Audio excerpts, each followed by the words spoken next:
listening to Radio Sputnik. Telling the untold.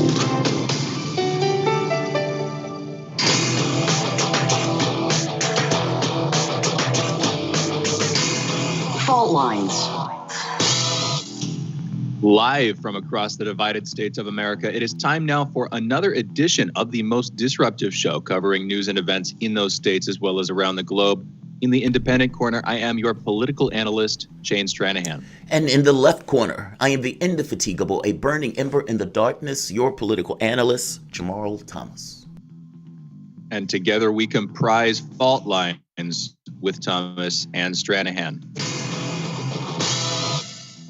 Getting directly into the news this morning, first up in COVID news, as of Tuesday night, more than 11.4 million cases of COVID-19 have been recorded in the U.S., with more than 249,000 deaths so far. The Food and Drug Administration has authorized the first at-home COVID-19 test. The agency announced the emergency use authorization for the Lucira test as an all-in-one test kit on Tuesday night last night. The test, which requires a prescription, works in about 30 minutes, the FDA says. People swab themselves and swirl it in a vial that is then placed in a test unit. The kit is authorized by home use for patients 14 or older. It can also be used in places like hospitals for patients of any age. Other rapid tests have been granted emergency use authorization by the FDA, but this is being called the first one authorized for use at home.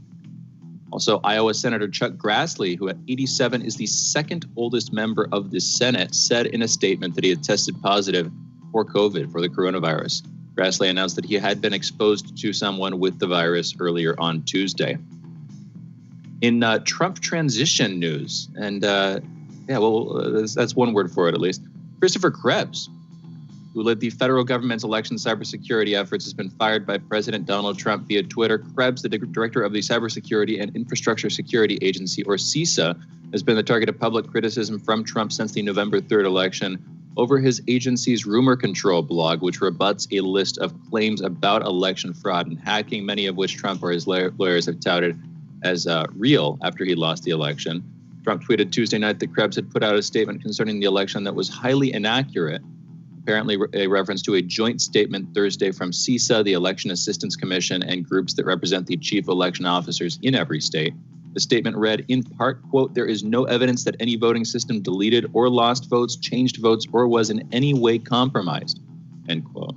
Trump has said repeatedly that the election was rigged. Krebs has been one of the most vocal government officials debunking claims about election manipulation, particularly addressing a conspiracy theory centered on Dominion voting systems machines that Trump and co. have pushed. We've been talking about this, Jamarl. We'll probably be talking about somebody with somebody a little bit later today as well, too. I think that we have a guest on to talk about this during today's show. Controversial stuff. Weirdly, this is how this kind of thing goes, in my opinion. Whether or not there's truth to it, as far as I can tell, it's going to be pushed back. It's going to be called a conspiracy theory. And again, I don't know what the there is. I think you're pretty decidedly on the side of this is a fake idea coming from Giuliani and Trump, right, Jamarl? Yeah, Trump's a flagrant liar. I have no reason why I should accept it any more than I have any reason to accept Russiagate.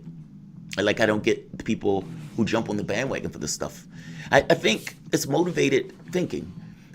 Look, you have some people who are not in politics to be honest, who are not in politics to do what's right, who are not in politics to do what's in the best interest of America. And the sooner people realize that, the better off they are. In this very specific instance, you have a lot of people who don't want Biden to win, who look at this purely as tribal politics, and the very fact of saying this guy doesn't concede is enough in and of itself for a bunch of people to join in with it. I mean, keep in mind, this is the same group that was saying there's voter fraud that's rampant, that we need voter ID laws, despite the fact that these things get rid of like hundreds of thousands of people off the voter rolls in comparison to 0.0% of voter fraud or something. I mean, I guess I'm making the point that there's a history behind this, and that history has been decidedly to shut down or cut down the vote total or eliminate people who they deem undesirables in the vote tally. So yeah, my first instinct is they're lying until they give something that's a little bit more harder evidence. And yeah, a habitual liar does not necessarily get my belief. At the very least, not the benefit of the doubt. Any more than Russiagate does, by the way. Well, yeah, but the Russiagate thing was coming from the establishment media broadly speaking. They're habitual liars too.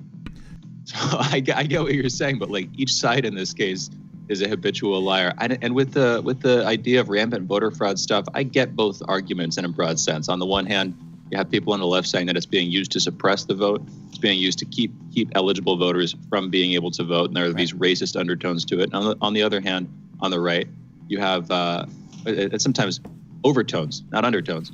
But on the other hand, on the right, you see, you have people saying either whether it's illegal immigrants who shouldn't be able to vote or deceased people, etc. I don't know the truth, man. It's like so many things, and I don't really have an investment in either of them. I'd love to have conversations with people who have more facts than they do mere opinions, but sadly, those are a little bit harder to find these days.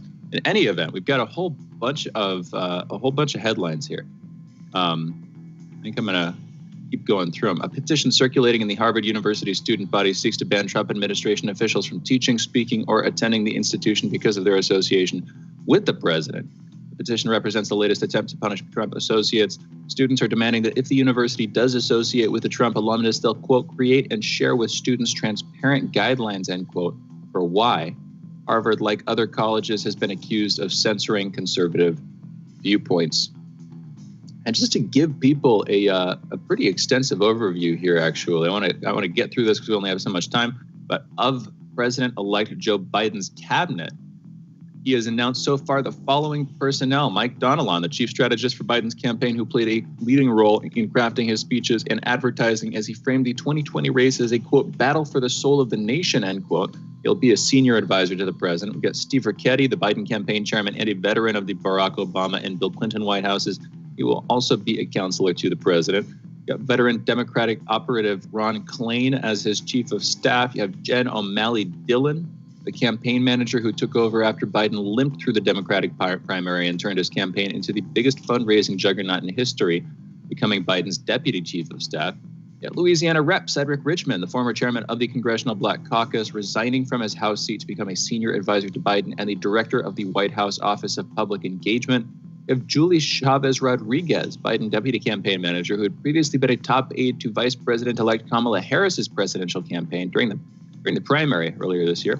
She will be director of the White House Office of Intergovernmental Affairs. You have Chavez Rodriguez, also a veteran of former President Barack Obama's administration, where she was a special assistant to the president and senior deputy director of public engagement. You have Dana Remus, Biden campaign's general counsel and once a clerk for Supreme Court Justice Samuel Alito, and was a general counsel to the Obama Foundation and Obama's personal office, has the title for counsel to the president. Andy Tomasini, who is Biden's traveling chief of staff during the campaign, will be director of Oval Office operations. That's a gatekeeping role that, again, puts her close to the president-elect. Biden's transition team also announced several of Jill Biden's top staffers as well.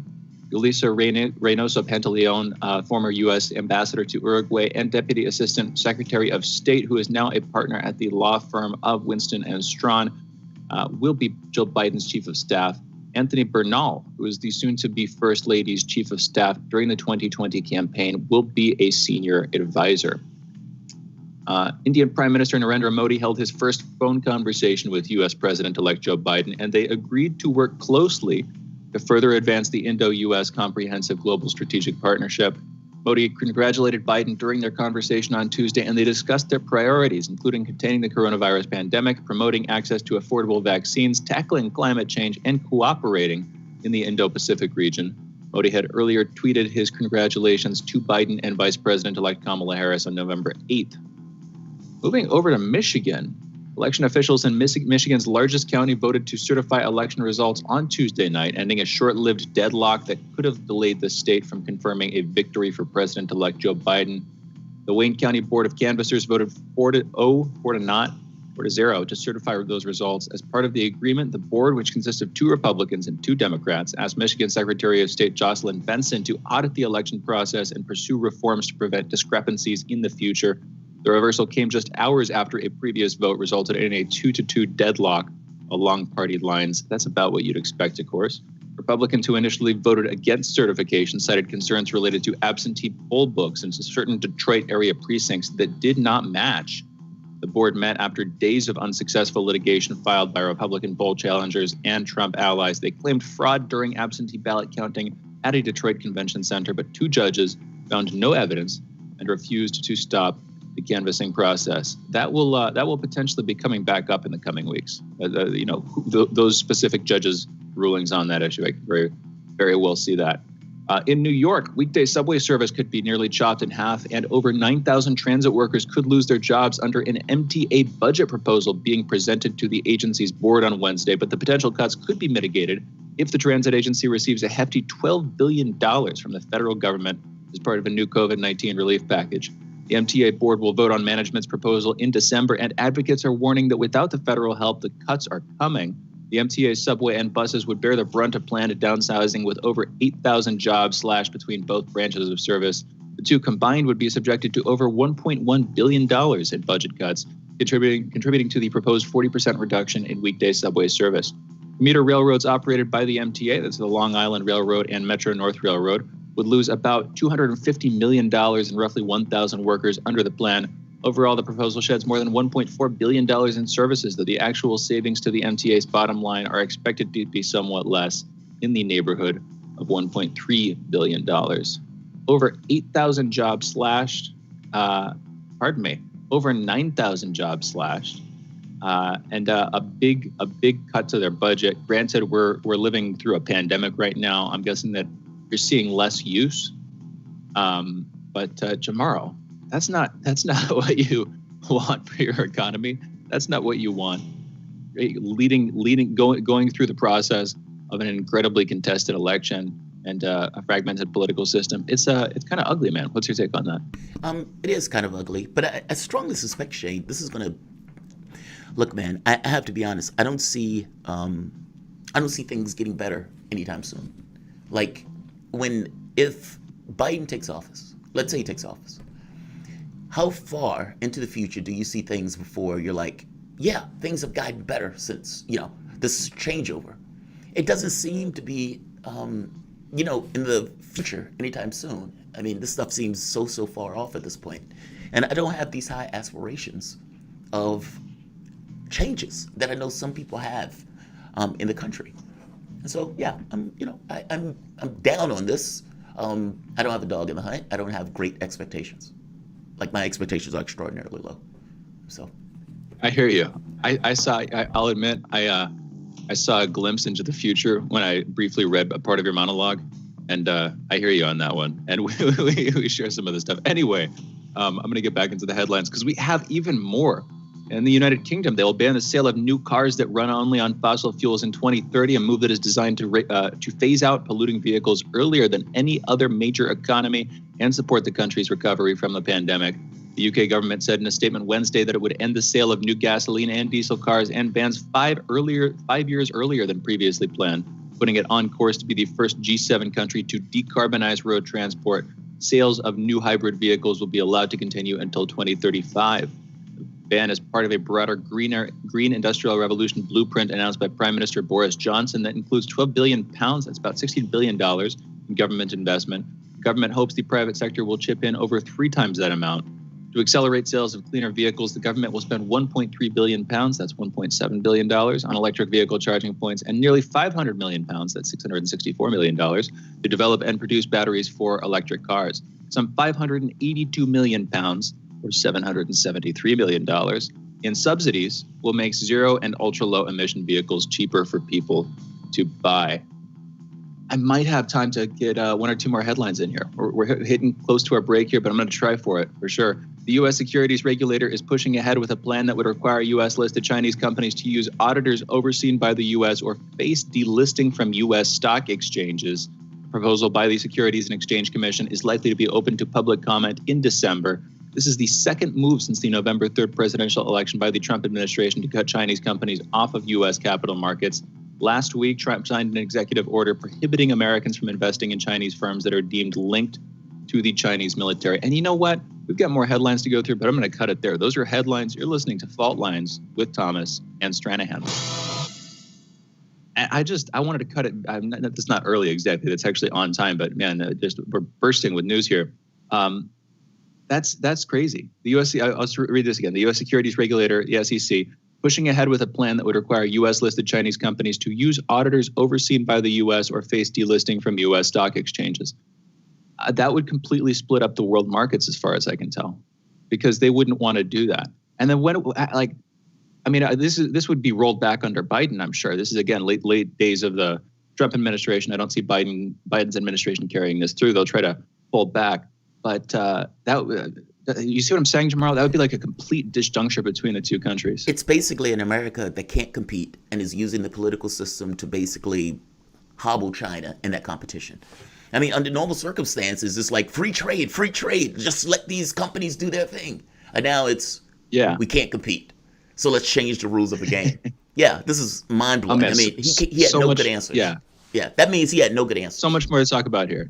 I hear you. All right, you know what? We're pushing over our boundaries here slightly in terms of time. I'm going to take us into the break. We will be back on the other side of this break with Jamarl's monologue. Again, you are listening to Fault Lines with Thomas and Stranahan. Be right back.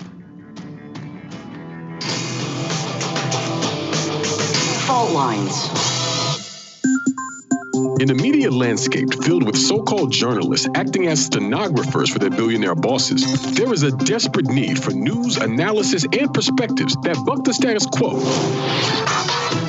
and get to the heart of how domestic and international events impact you and me, as well as showing how we can get involved in the struggle to change that status quo. Check out By Any Means Necessary on Radio Sputnik, Monday through Friday from 2 to 4 p.m. Eastern, to hear the stories and voices that mainstream media refuses to tell you. And join us as we connect the political, social, and economic movements shaping the world around us. That's By Any Means Necessary, Monday through Friday at 2 to 4 p.m. Eastern, right here on Radio Sputnik.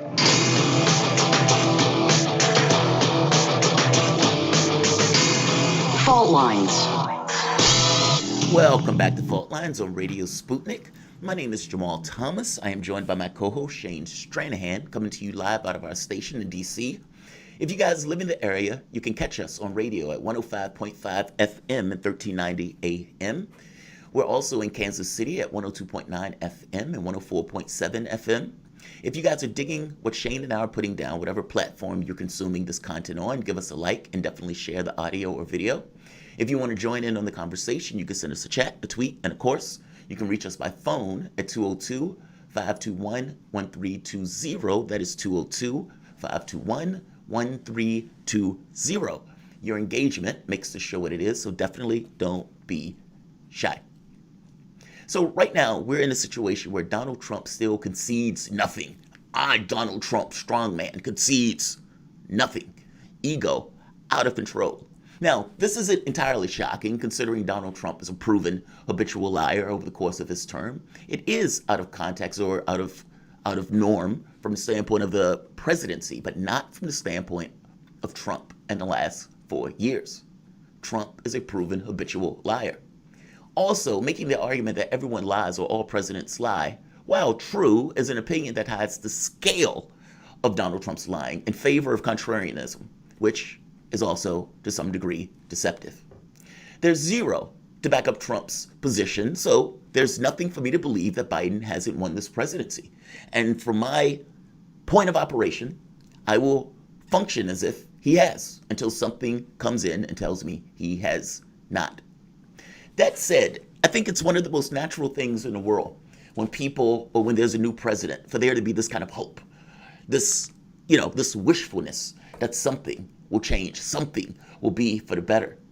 Oddly enough, I would even make the argument, though, that hope is a certain degree of optimistic naivety that's brought about by desperation. I think desperation breeds a certain naivety in regards to hoping that X is better, hoping that this takes place, even when you have that sneaking suspicion that it's not.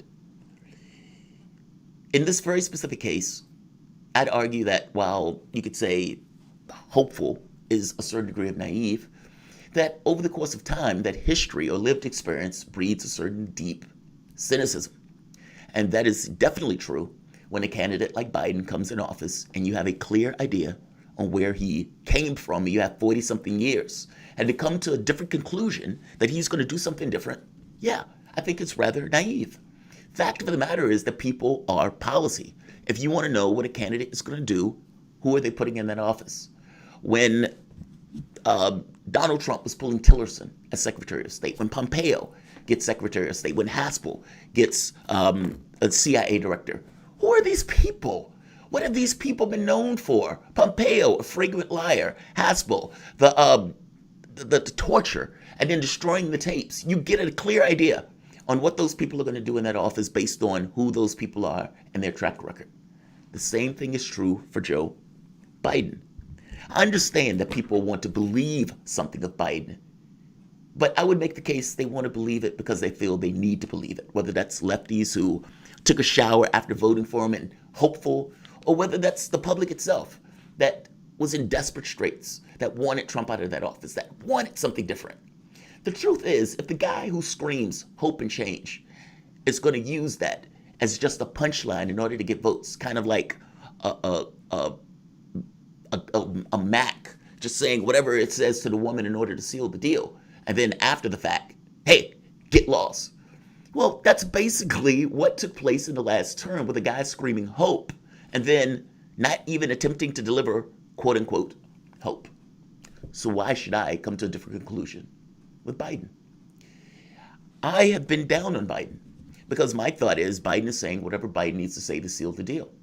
And whether that's getting Sanders out there to shield for him, whether that's getting AOC out there to shield for him, it's almost as if the Democratic Party in 2016 and 2020 got great joy out of punching Sanders as hard as possible in the genitals, with Sanders seemingly to get a sick gratification out of it. Otherwise, why does he keep doing it? Why does he keep putting himself in that position? Why do you keep incentivizing the Democratic Party to take advantage of not just you, but also lefties? Why do you keep putting this scale, this horrible figure up, this horrible role model of politics, of lefties, in regards to trying to get anything accomplished, instead of getting anything accomplished, sheepdogging to a party that doesn't believe in those things? Right now, after AOC coming out, oh yeah, I think we can push Biden on the left. And then you find out later she was talking about leaving because she didn't want to deal with a party that hated her guts. Which one of these things are true? Of course the latter is true. It's clearly true. And yet, you have lefties backing these guys. What you need to deal with is cowardice. You may come up with motivated reasoning on Joe Biden is going to do this, Joe Biden is going to do that. At the end of the day, it's cowardice. Joe Biden is not going to do squat but what he did before in regards to status quo. On Tuesday, Politico reported that Biden is appointing U.S. Representative Cedric Richmond, Democrat, Louisiana, to lead the White House Office of Public Engagement, where he is, quote, expected to serve as a liaison with the business community and the climate change activists. This is Biden's climate guy. This is his climate guru. So, if people are policy, who is this person? During the 10 years in Congress, Richmond has received roughly $341,000 from donors in oil and gas industry, the fifth highest total among House Democrats, according to previous reporting by Sludge. That includes Corporate Political Action Committee donations of $50,000 from energy and electric and natural gas utility, $40,000 from ExxonMobil, $10,000 apiece from oil companies Chevron, Phillips 66, and Valero Energy. Richmond has raked in that money while representing a congressional district that has home to 7 of the 10 most polluted census tracts in the country. This is the guy that Biden is putting to lead the climate thing in his administration. This is amazing. Richmond has repeatedly broken his promise, or broken with the party, in major climate and environmental votes. During the climate crisis that has battered his home state of Louisiana, Richmond has joined Republicans to vote to increase fossil fuel exports, promote pipeline development. He also voted against Democratic legislation to place pollution limits on fracking, and he voted with GOP legislation to limit the Obama administration's authority to more stringently regulate the practice. One more point. Overall, Richmond had received a lifetime rating of 76% from the League of Conservation Voters, and he has scored 46% in 2018, one of the lowest ratings for any Democrat in Congress. Now, come to Jesus. When I've made the argument that you have no leverage, you have nothing at your disposal, If you can't get Medicare for all over the finish line with 88% Democratic support, then you are basically worthless in regards to policy and getting those policies accomplished. I was blissfully unaware of what you had at your disposal if you couldn't use the election itself as leverage to get in office. If you have this huge looming election where your leverage is clearly, you get my vote when you represent my interests. If you can't do that, then you will forever lose. You will forever be in a position of you have nowhere else to go. In the same way that the Republican Party, their problem in the future will be math, that the Democratic status, their argument is just going to be, coast. If Georgia goes, if Texas goes, the Republican Party will forever, at the very least in the foreseeable future, be locked out of the White House. Well, that's their issue. That's the crux they have to deal with. They have to deal with the racial issue. They have to go for the black vote and try to get at least 15% to basically undercut and kneecap Democrats. Well, whether they do it or not is secondary. But from the standpoint of the left, our objective, our goal, has to deal with this notion of you have nowhere else to go. And the way you do with that is let them fail. And until you let them fail, they're going to continue to take advantage of you just like this. Shane, what do you think? This is supposed to be climate. AOC and all these people keeps telling me that they're going to push Democrats. And yet, the person who Joe Biden has to be the liaison for this stuff is an oil guy. Is an oil guy. Love it. Love it. Love being right. What do you think, Shane? I mean, and isn't that effectively the same kind of criticism you were making again? Not you, the Democrats in general, the public at large, to me, it seemed to be making against Trump. That specifically with the EPA, he'd put a massive anti-environmentalist, effectively a massive corporate dude, in charge of this environmental organization. I mean, that's just how it works, right? That is regulatory capture. That is that's how it's supposed to work in some sense. If you create, and this is maybe an indictment of government as such, but I don't know what you do without government. So it really is just an indictment of the status quo or reality or something like that. If you create an organ that's supposed to oversee some industry or some body, then you're creating an opportunity for people within that industry to co-opt that organ, to co-opt that organization, and to give themselves more leeway when what you want from them is less. You know what I mean? That's just how that works.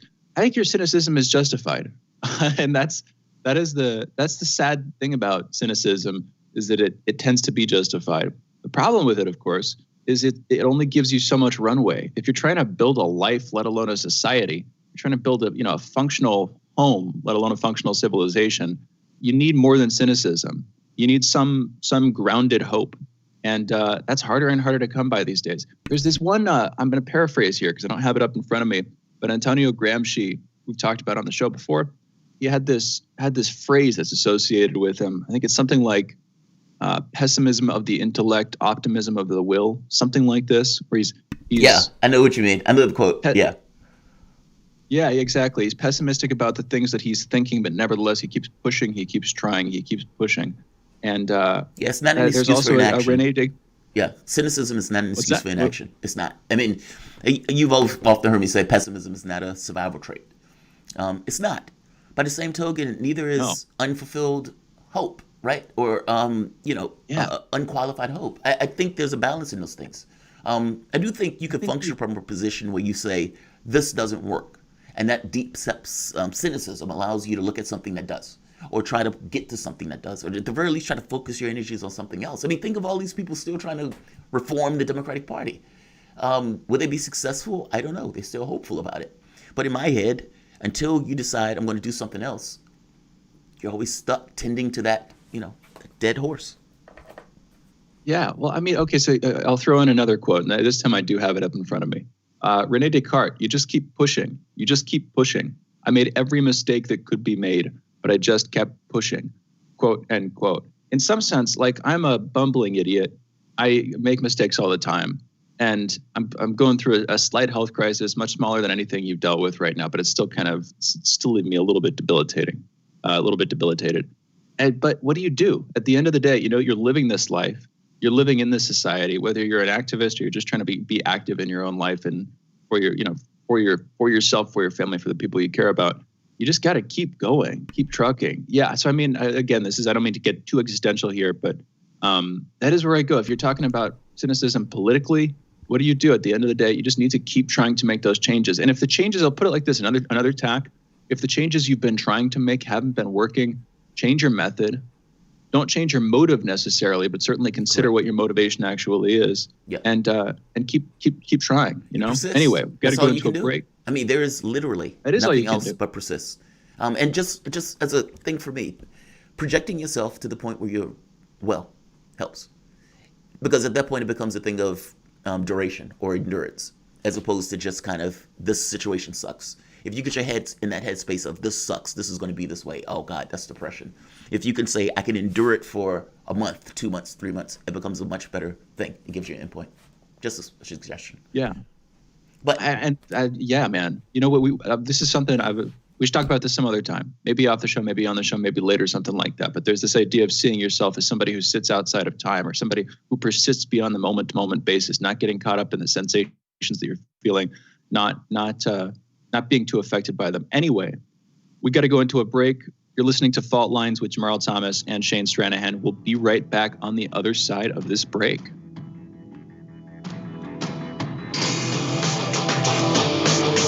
Fault Lines. You're listening to Radio Sputnik. Shooting from the lip. We're taking no prisoners here. Real opinions for real people. Where we bring you people with controversial views, and instead of trying to catch them out, we actually let them expand on their views. What's going on in British politics, European politics, and indeed in world politics as well. And wherever you are, whether you're a UKIP supporter, a Tory or Labour, everything is in turmoil. John Gaunt. Shooting from the lip. Are you bored? Are you lonely? Do you need a hug? Well, we can't give you that, but we can keep you up to date on Radio Sputnik.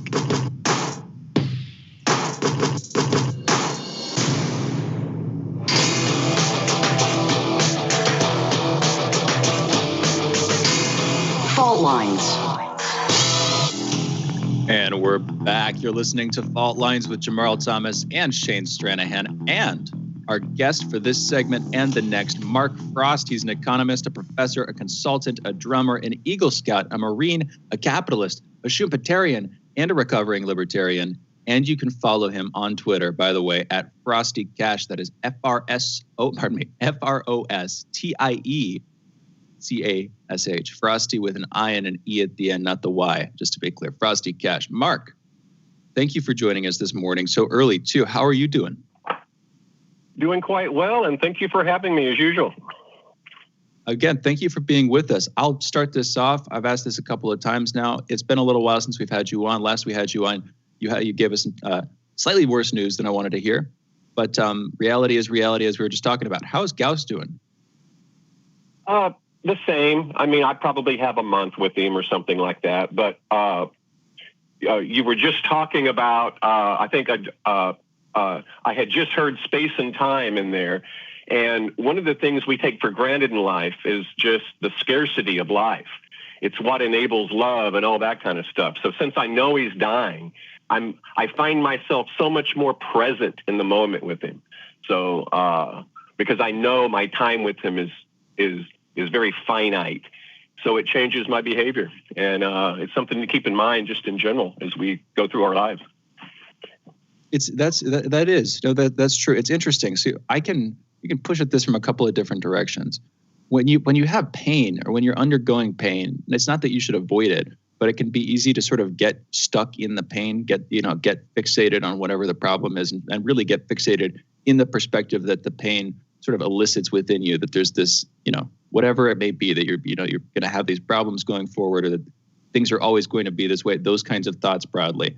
I think it can help to sort of shift yourself out, look at yourself from the outside a little bit, try to look at yourself as somebody who's growing and going through a longer process and isn't going to merely be caught in that one moment. On the other hand, like you're saying, with life and with those entities you love, with those persons you love, not necessarily people in the case of a cat, but those sort of, those persons, in a philosophical sense, absolutely, you got to be there with them. And it's weird, like you're saying, that the scarcity, the perception of the scarcity actually draws you into it. Anyway, this would be a lot more philosophical and meandery than would be justified were it not for the conversation we brought you on to have, which is about psilocybin mushrooms, and specifically the political economies of tripping. And I'm not going to say this next part. I'm actually not sure that I can.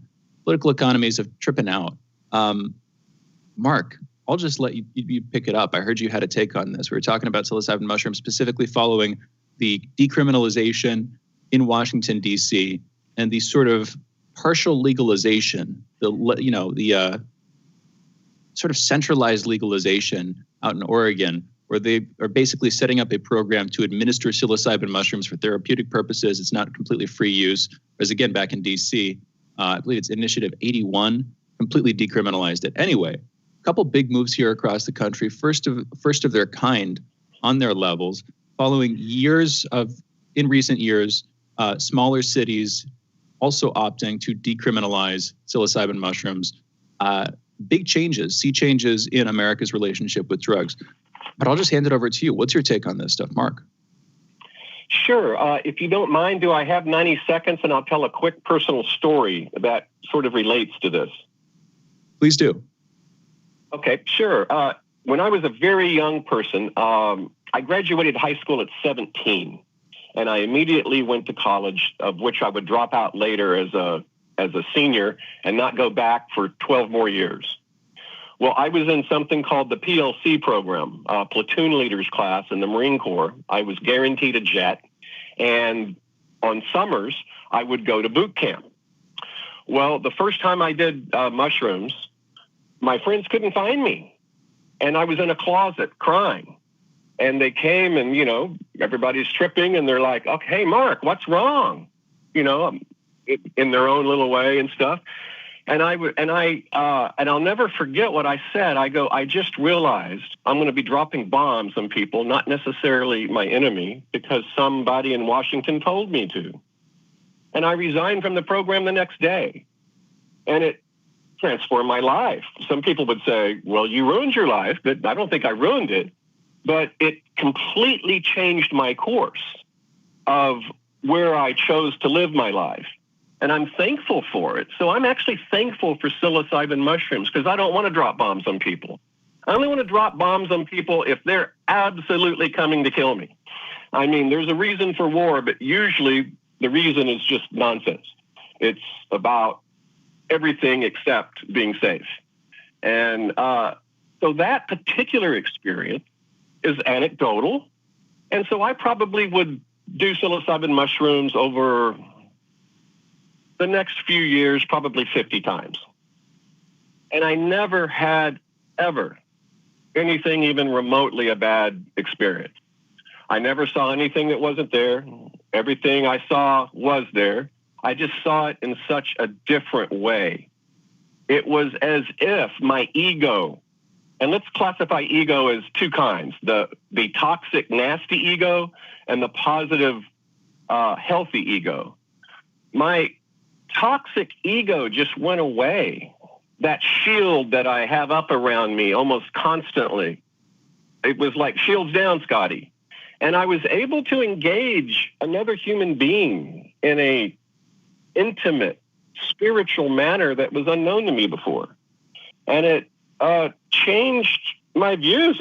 I'll be honest, the experience and the experiences I would have later would go in to kind of form my philosophical core.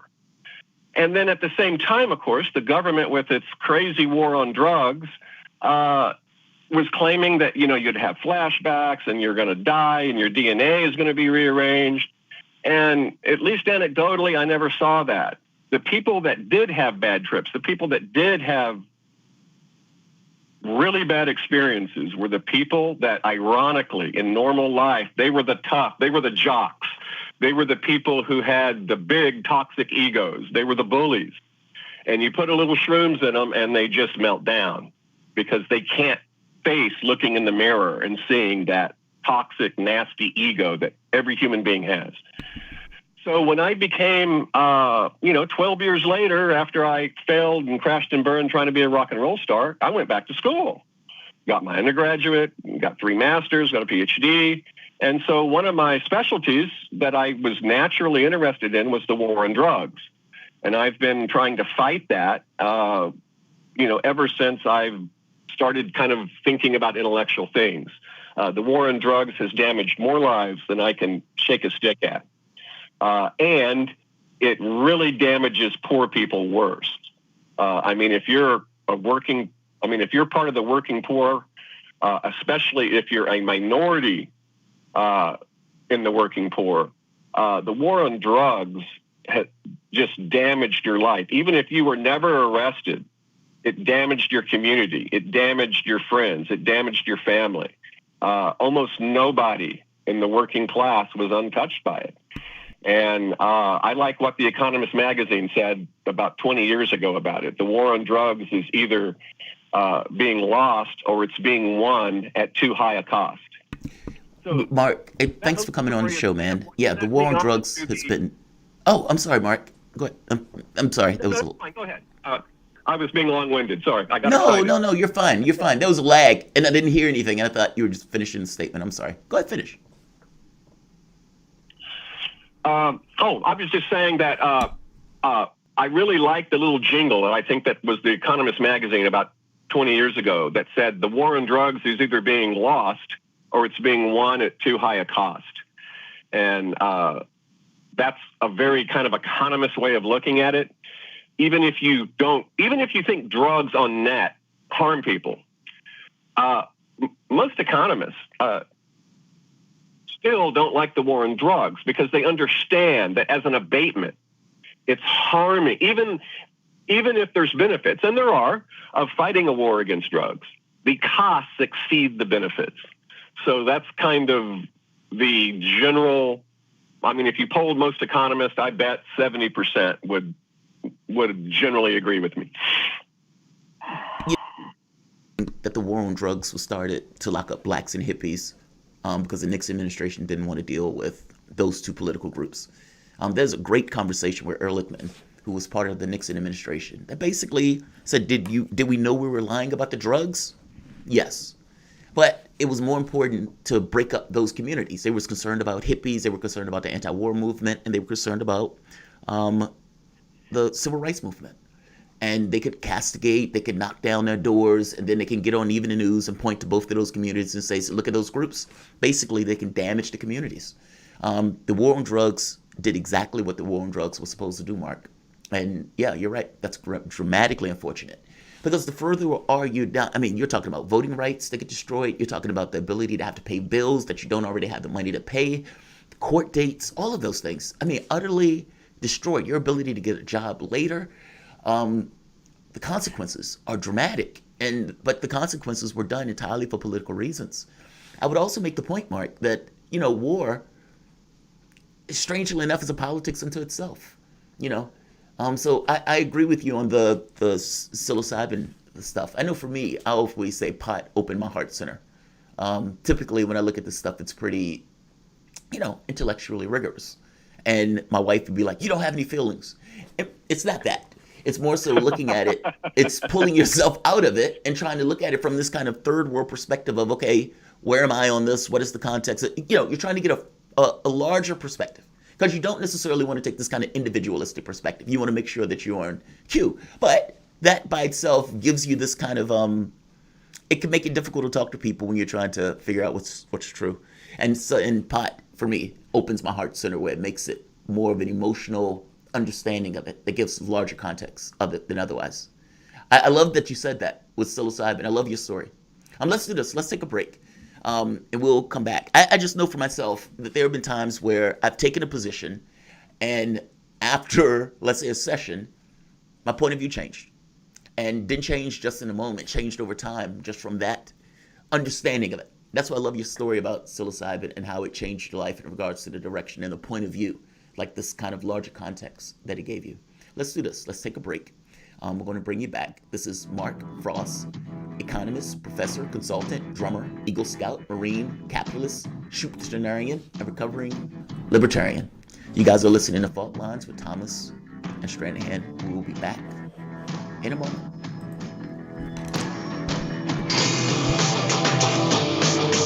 Fault Lines.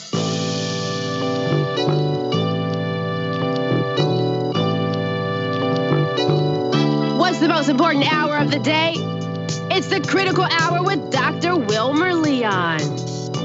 On this show, we don't just deliver the latest headlines. We divide the real from the fake. Tune in to hear from some of the most brilliant political minds of today. Get in-depth news and analysis that goes beyond the surface and digs straight into the details. Set your clock to the Critical Hour for a news perspective unlike any of those other guys.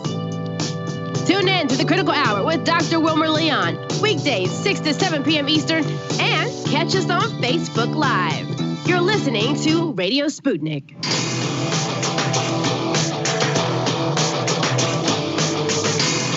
Fault lines. Welcome back to Fault Lines on Radio Sputnik. My name is Jamarl Thomas. I'm joined by my co-host Shane Stranahan, coming to you live from station in Washington, D.C. Joining us, economist, professor, consultant, drummer, Eagle Scout, Marine, capitalist, Schuppetenarian, recovering libertarian. We have Mark Frost. Again, Mark, thank you for joining us. So we were having this conversation about psilocybin and your experiences with it. And it's funny, this is Fault Lines, but this seems to be kind of a heartfelt episode of Fault Lines, going into the basically Thanksgiving and Christmas.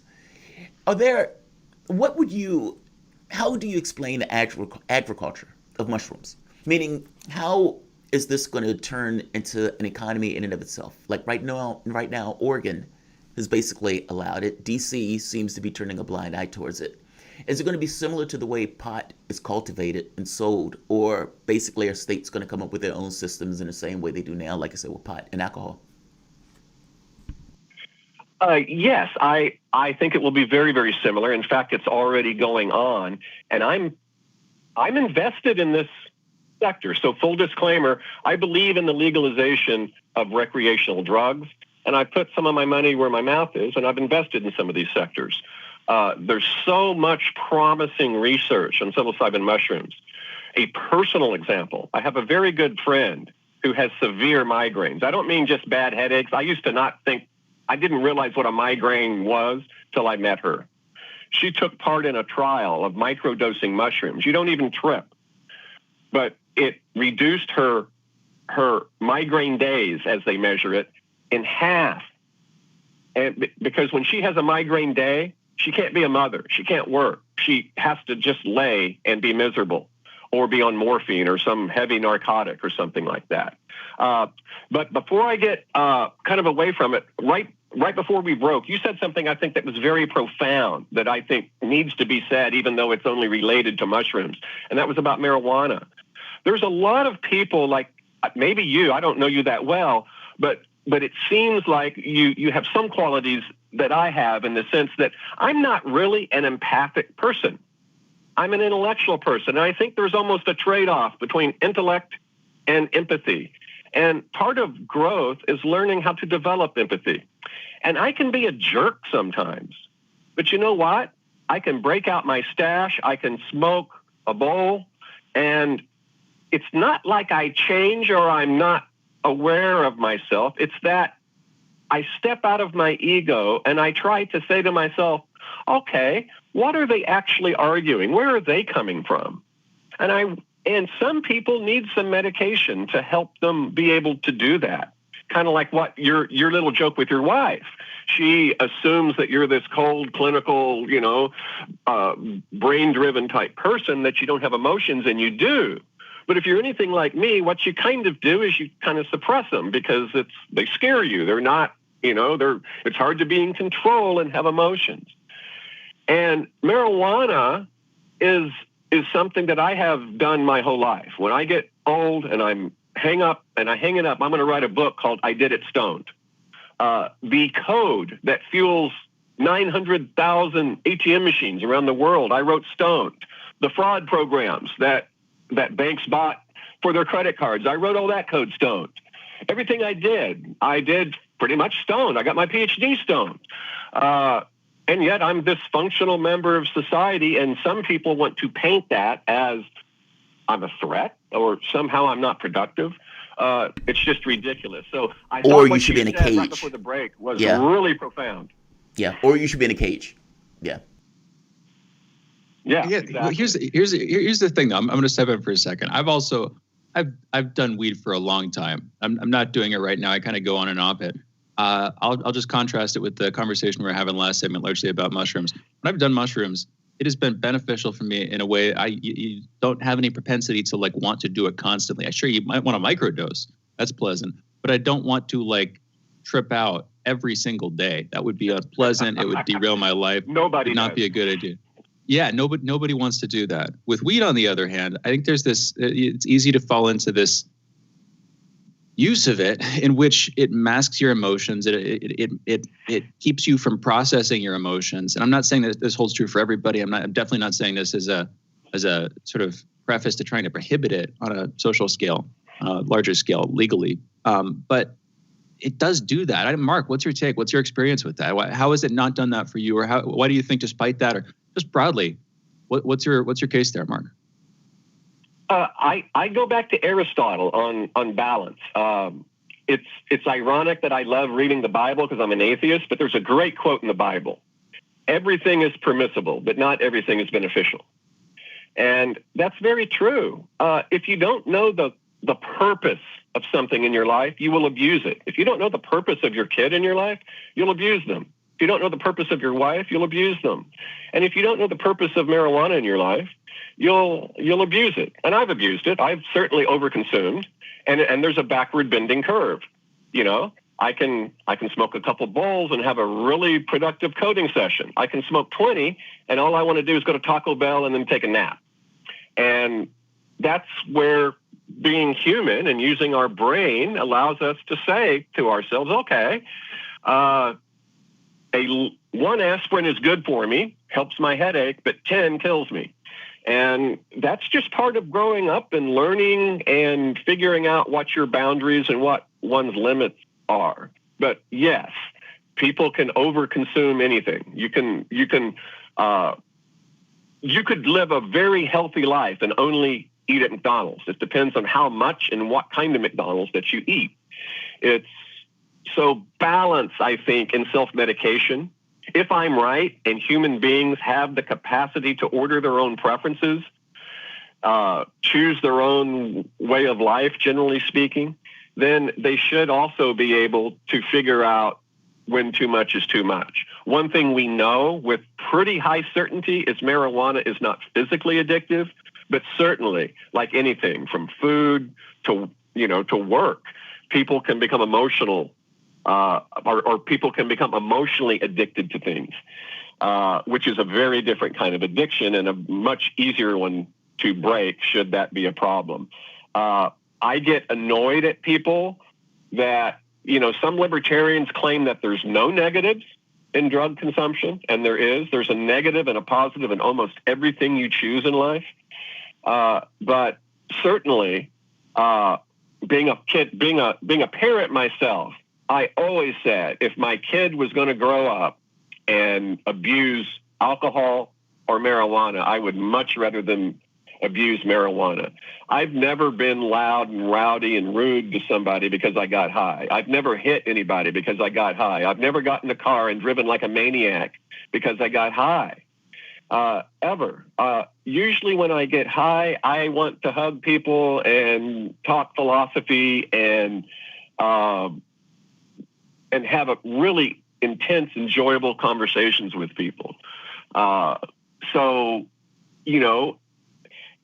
I don't deny that there's not problems with legalizing drugs. What I argue is that the problems are less without the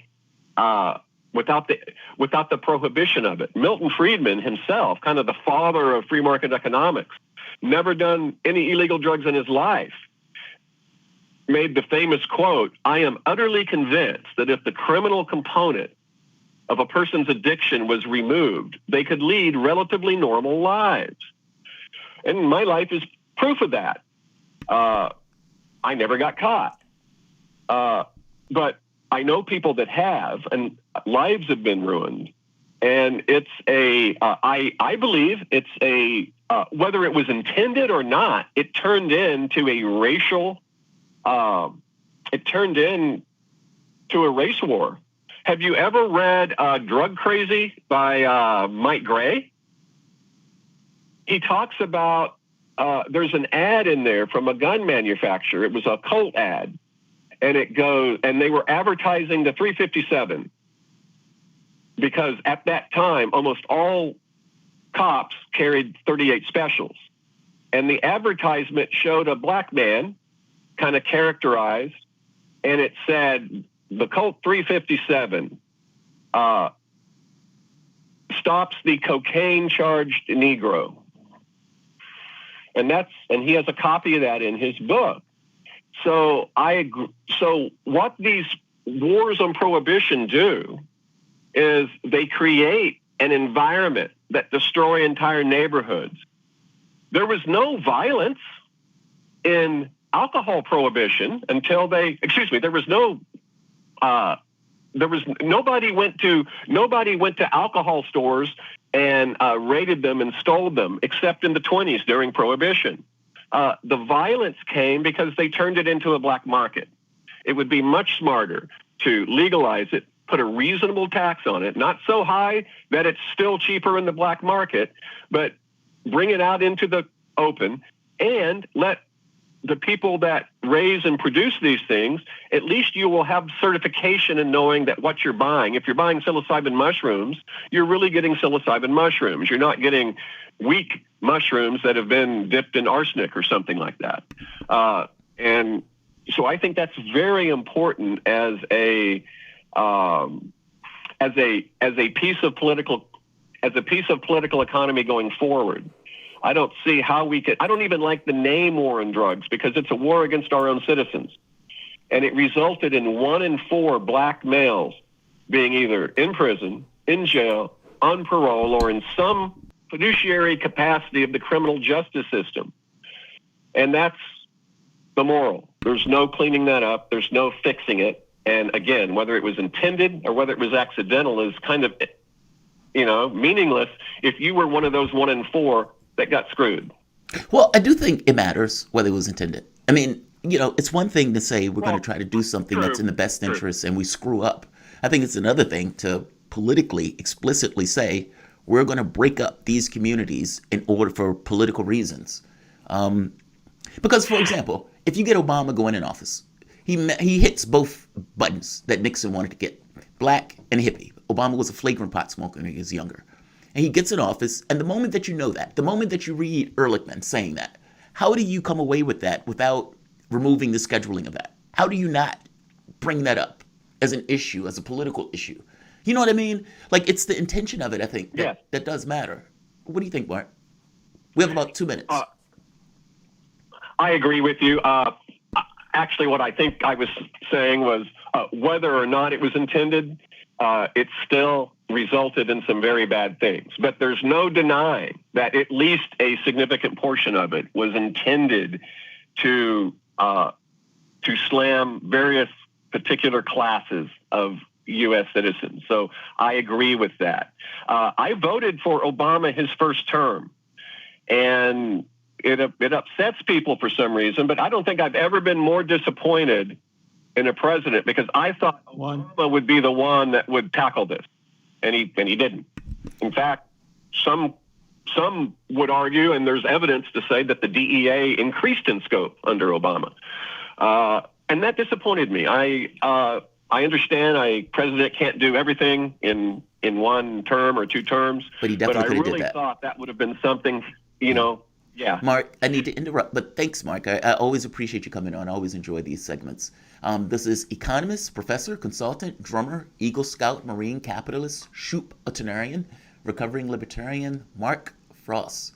And you guys are listening to Fault Lines with Thomas and Stranahan. We will be back with headlines in a moment.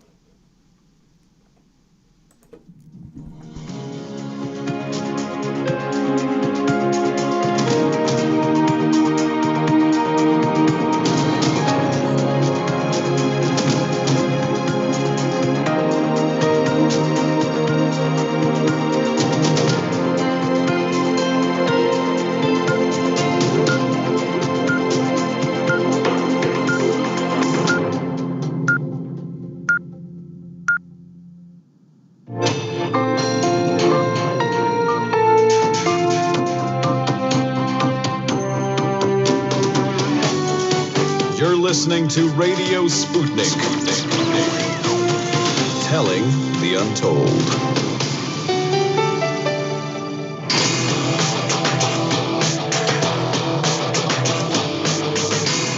Fault lines. Live from the divided states of America, welcome to your daily inoculation for propaganda.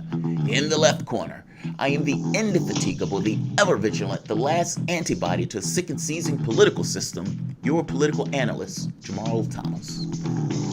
And in the independent corner, I am your political analyst, Shane Stranahan. That means you guys are listening to Fault Lines with Thomas and Stranahan. Let's get to the headlines. In the news, as of Tuesday night, more than 11.4 million cases of COVID-19 have been recorded in the United States with more than 249,000 deaths. Wow. The Food and Drug Administration has authorized the first at-home COVID-19 tests. The agency announced the emergency use authorization for Lucia COVID-19 all-in-one test kit on Tuesday night. The test, which requires a prescription, works in about 30 minutes, the FDA says. People swab themselves and swirl it in a vial that is placed in a test unit. The kit, authorized for home use for patients 14 and older. It can also be used in places like hospitals for patients of any age.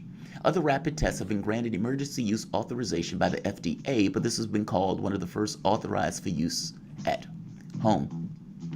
Interestingly enough, I'm not sure about this test, but some of the other test cases have been, it's like trading speed for sensitivity. But the fact that this is a test case at home, good. Iowa Senator Chuck Grassley, who is 87, is the second oldest member of the Senate, said in a statement that he's been tested positive for COVID-19. Grassley announced that he has been exposed to someone with the virus earlier on Tuesday. Christopher Krebs, who led the federal government election cybersecurity effort, has been fired by President Donald Trump via Twitter. Krebs, the director of the Cybersecurity and Infrastructure Security Agency, or CISA, has been the target of public criticism from Trump since November 3rd election over his agency's rumor control blog, which rebuts a list of false claims about election fraud and hacking, many of which Trump or his lawyers have touted as real after he lost the election.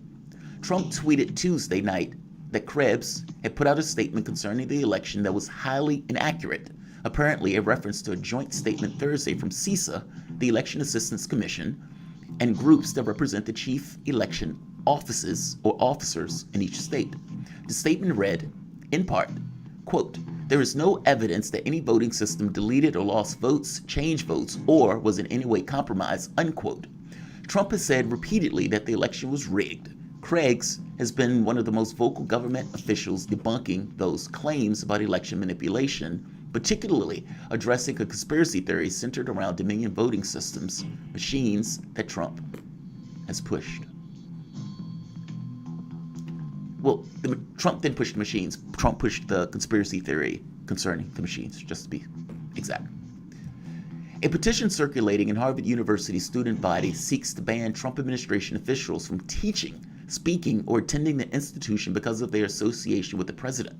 The petition represents the latest attempt to punish Trump associates. Students are demanding that if the university does associate with the Trump alumni, they'll, quote, "create and share with students transparent guidelines," unquote, for why.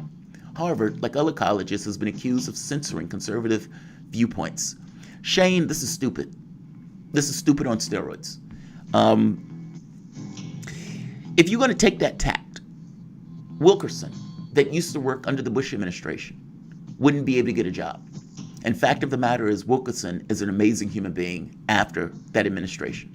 Whatever you want to say is faults, whatever you want to say is flaws, however bad Bush was, yeah, Bush got 1 million people killed.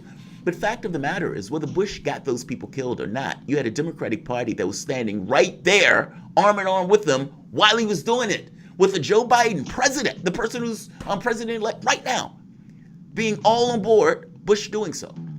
So this notion that Donald Trump is somehow uniquely bad is nonsense. If you're going to hold that standard for Trump, that standard needs to be held for Obama, that standard needs to be held for Biden, that standard needs to be held for Hillary Clinton. All of these people have monstrous rivers of blood on their hands. Obama got 500,000 people killed in Syria. You think that they're going to do this nonsense with him? Think of all the wars that Joe Biden has been involved in. You think they're going to do this nonsense with him? They are not. They're not. Obama was putting kids in cages. They were separating families, maybe not to the degree as Trump. Maybe it wasn't as systemic. I guess my point is, if you're going to act like Donald Trump is somehow uniquely evil, some unique within our political space, I think you're a looting idiot. I think you're ridiculous on its face. It's an utter ludicrous premise. How are you going to make a distinction between Trump and Obama or Clinton? You could say he lies more, yes. But from the standpoint of those wars, that in and of itself should be enough. I mean, if you're going to take that argument, then none of these presidents and the people who are working with these presidents should be allowed to teach. What do you think, Shane? This is aggravating to me for some reason, because it feels like they're trying to make this distinction between Trump as if he's unique, uniquely evil. And yet, Obama was okay despite getting 500,000 people killed and despite destroying Libya where they're selling black slaves now as a result of Obama's actions. Or the death and starvation in Yemen that Obama greenlit. Go read the New York Times. It's very clear that he greenlit that in order to get the JCPOA passed. I'm making the point that how are they making this distinction between Trump and the vile evil of the previous administrations? All of these people should be dragged before the Hague. And I got to be honest, if the United States wasn't in this kind of top dog hegemon, many of these people would have been dragged before the Hague. What do you think, Shane? Maybe. I mean, here's the thing, man. I get where you're coming from. I don't like the incredibly harsh language, mainly because I'm worried about the emotional atmosphere that it creates, dragging people before the Hague. Unless you're literally genociding, millions of people, even hundreds of thousands of people, definitely tens of thousands, possibly that counts there. Unless it's like that level, trying to use the association, it blunts the actual meanings of the terms that you're using, which is ugly. No, in the Shane, long run, it does not. You realize it undercuts you. That they would drag an African dictator to the Hague. They prosecute African dictators left and right. Oh, this guy got 1,000 people killed. This guy got this many people killed. They would do it in a heartbeat. George Bush gets 1 million people killed, and for some reason, he doesn't. I don't understand. I don't understand the perspective. Why is it okay for them to go after these podunk dictators in these countries, but when you get into these real people, like the people who are actually getting these large number of people killed based on the decisions that they're making in an office, somehow the Hague is hyperbolic? No, if it's good for that podunk dictator in Africa, it's good for George Bush. But I'm not saying it is. I'm not saying it is good for the podunk dictator in Africa. I don't think we should use it on either.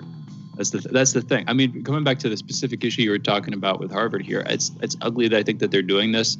I don't think this stuff is good. It's like you're trying to sort of institutionally sanction members of your own country, and here's the thing. Leads to more polarization, comes out of polarization. It's just increasing the swing of the pendulum, and that's making the system more volatile as time goes on. But what I wonder is, what's the point? Where is this coming from? What is the sort of, again, this is what I keep coming back to, and I still don't have an answer for it. What are the philosophical roots of why this kind of thing is considered legitimate to do by some people? I feel like and maybe this is again my own youthful naivete.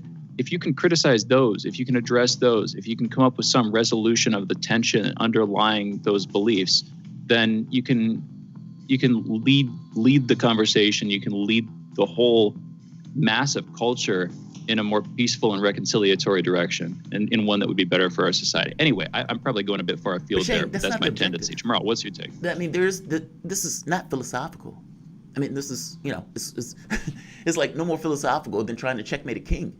I mean, the objective is to attack and to keep attacking your opposition, keep them off balance. Every moves that are just annoying. That's ugly. But I get what you're saying. But here's the thing: we all live in the same society. We talk day after day after. I mean, not we do, but there's this idea of the opposition. If you're living in a country with the quote unquote opposition, at the end of the day, it's like you're living in a house with your enemy. Yes. And who wants that? That destroys you mentally, emotionally, and I'm talking about you in the wider sense, you as an American, me as an American, whatever. That destroys your culture. That destroys the thing that's supposed to keep that organism together. So what? And I really want to.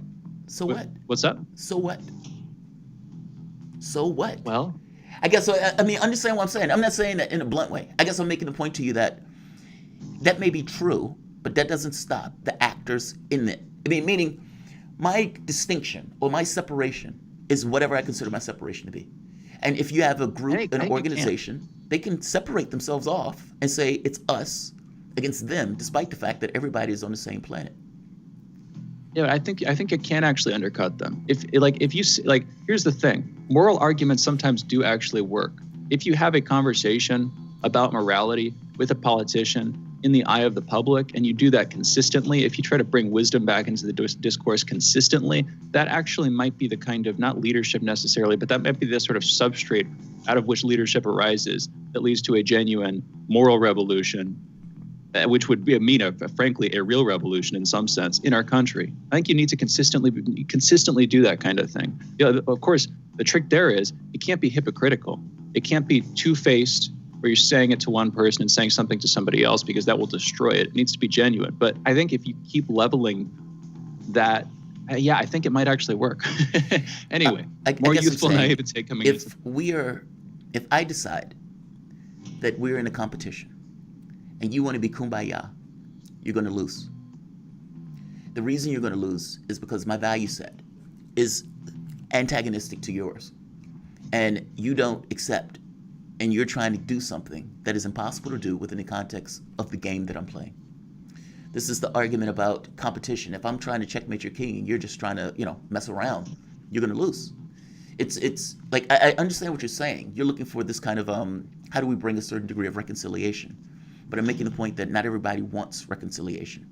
And in the same way that Obama's like, I'm going to reach across the aisle, well, you need somebody to reach across the aisle too. And if I'm going to put a knife in your hand when you reach it out to me, well, you're going to fail in your reach out. I mean, it's not as simple as, let's just stay on a good path. It doesn't work that way. You have people who are competitors and who are very clear in what they want and their political objectives. And I understand what you mean about undercutting and the whole and everything else, but not everybody considers themselves part of that whole, even though, all of us will perish because of it. But I feel you, man. President-elect Joe Biden has started building out his White House staff. So far, he has announced the following personnel. A. Mike Donnellan, chief strategist for Biden campaign, who played a leading role in crafting his speeches and advertising as he framed the 2020 race as, quote, battle for the soul of the nation, unquote, will be senior advisor to the president. Steve Ricchetti, Biden's campaign chairman and a veteran of the Barack Obama and Bill Clinton White House, will be counselor to the president. Veteran Democratic operative Ron Klan as his chief of staff. Jen O'Malley Dillon, the campaign manager who took over after Biden limped through the Democratic primary and turned his campaign into the biggest fundraising juggernaut in history, as Biden's deputy chief of staff. Louisiana Representative Cedric Richmond, the former chairman of the Congressional Black Caucus, is resigning from his House seat to become senior advisor to Biden and director of the White House Office of Public Engagement. Julie Chavez Rodriguez, a Biden deputy campaign manager who previously been a top aide to Vice President-elect Kamala Harris' presidential campaign during the primary, will be director of White House Office of Intergovernmental Affairs. Chavez Rodriguez is also a veteran of former Barack Obama's administration, where she was a special assistant to the president and senior deputy director of public engagement.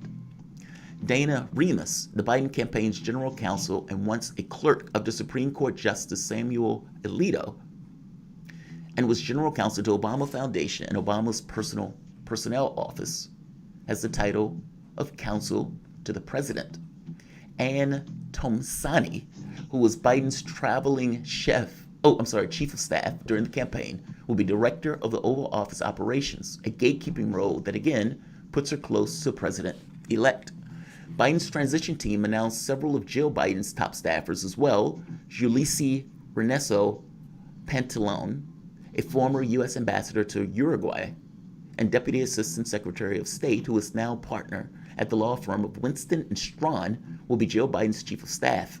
Anthony Bernay, who was soon to be First Lady's chief of staff during the 2020 campaign, will be a senior advisor. People are policy. People are policy.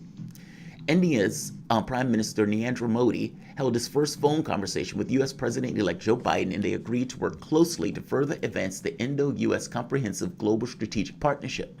Modi congratulated Biden during the conversation on Tuesday, and they discussed their priorities, including containing the coronavirus pandemic, promoting access to affordable vaccines, tackling climate change, and cooperating in the Indo-Pacific region. Modi had earlier tweeted his congratulations to Biden and Vice President-elect Kamala Harris on November 8th. Oh, I have to do this one because this came out this morning. Election officials in Michigan's largest county voted to certify election results on Tuesday night, ending a short-lived deadlock that could have delayed the state from confirming a victory for President-elect Joe Biden. The Wayne County Board of Canvassers voted 4-0 to certify the results. As part of the agreement, the board, which consists of Republicans and 2 Democrats, asked Michigan Secretary of State Jocelyn Bennison to audit the election process and pursue reforms to prevent discrepancies in the future. The reversal came just hours after the previous vote of 2-2 deadlock along party lines.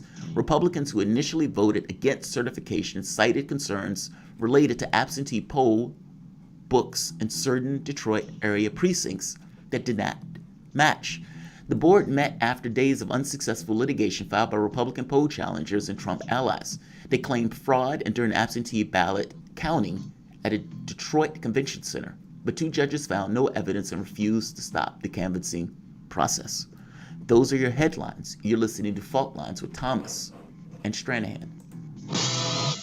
I could have swore there was something weird that they didn't necessarily want to certify the votes. We could talk about it after. You guys are listening to Fault Lines with Thomas and Stranahan. We will be back in a moment.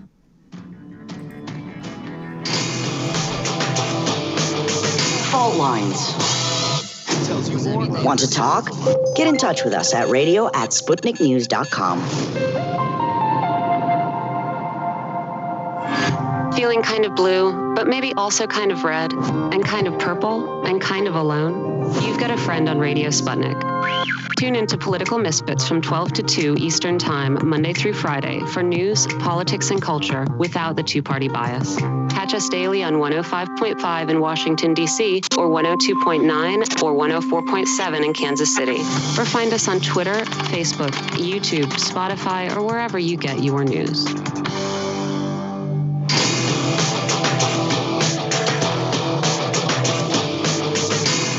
Fault Lines. And we're back. You're listening to Fault Lines with Jamarl Thomas and Shane Stranahan. And we are taking your calls for whatever you'd like to call about, pretty much within bounds, 202-521-1320, 202-521-1320. Jamarl, as we're going out of the headline segment there's something you said, sort of like tickling your fancy, that you might want to talk about on the other side of the break. It had to do with the voter fraud detection. Do you remember what that was? Yeah, it was a deadlock, but they resolved it. The last time I was reading, before the show started, I was reading over the Wayne County stuff. Like, I do news constantly, so it's kind of like you're in the flow of it. And it's like as it changes, you could lose the thread in regards to something that changed. The Wayne County one, there was a deadlock the last I looked at the story, or the last time I saw the story. But now apparently the deadlock is resolved. So they broke that. Yeah, exactly. That was the. No, that was the only. That's where I was going. As I was reading, I was like, "Oh wait, they broke the deadlock." It was like the news was being broken as I was reading the news. It was that weird dynamic. Now, man, there's a lot of stories for today, and that's to put it mildly. And by the way, guys, we're taking your calls. 202-521-1320. That is 202-521-1320. One of the other headlines has to do with the U.S. securities regulator, and I'll just read it. The U.S. securities regulator is pushing ahead with a plan that would require U.S.-listed Chinese companies to use auditors overseen by the United States or face delisting from U.S. stock exchanges. The proposal by the Securities and Exchange Commission is likely to be open to the public comment in December. This is the second move since the November 3rd presidential election by Trump to cut Chinese companies off of U.S. capital markets. Last week, Trump signed an executive order prohibiting Americans from investing in Chinese firms that are deemed linked to Chinese military. That's amazing. Some of these stories are so profound, in regards to the change. The United States, under normal circumstances, would have been dramatically against another country doing something like this. We would have pitched a fit if that country, the government, would have gotten involved in a way that would have undermined our business in those countries. Like hair on fire.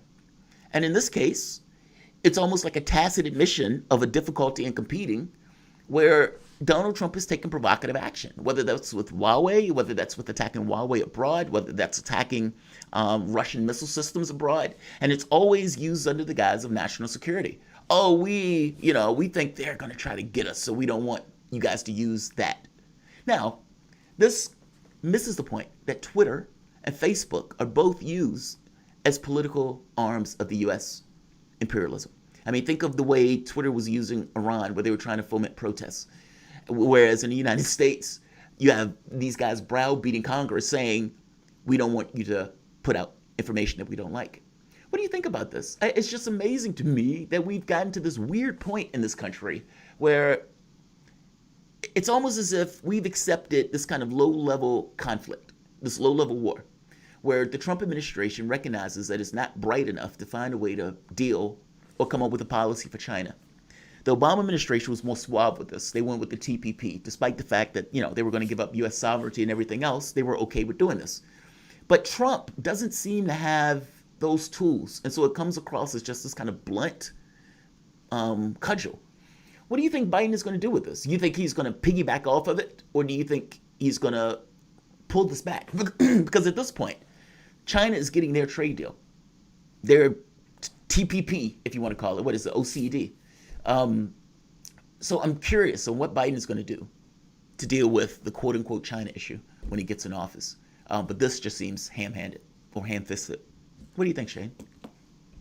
Yeah, that's the thing. Like I was saying earlier, I see Biden pulling back on this specifically. That's not to say that the Biden administration won't be harsh on China. I mean, they're going to, specifically with the naval drills, they're going to continue to try to keep them within whatever boundaries the United States sees it as in their best interest to keep China within, which is pretty darn close to China's shores. But there's only so much we can do. And again, I mean, the real thing here is the conversation we were having yesterday, talking about what practically the United States will be able to do. I think we were talking with Danny Haifong about this. Danny was saying, unlike Trump, what Biden would focus on is not direct economic warfare, but trying to sort of win over inter-ally competition, trying to win over these players that might side with China on some issues, might side with the U.S. or other major powers. Problem with that is, in the long run, we just seem unpredictable, and I don't see other countries seeing our unpredictability going away. I think our unpredictability is itself predictable at this point, which is not a good that's not place. A bonus. Yeah, you're right. Yeah. That's a bad. It sets us up for a long-term problems, because what you want fundamentally, if you're trying to negotiate these kinds of deals, is trust, and trust is really about mutual predictability here, and we lack that.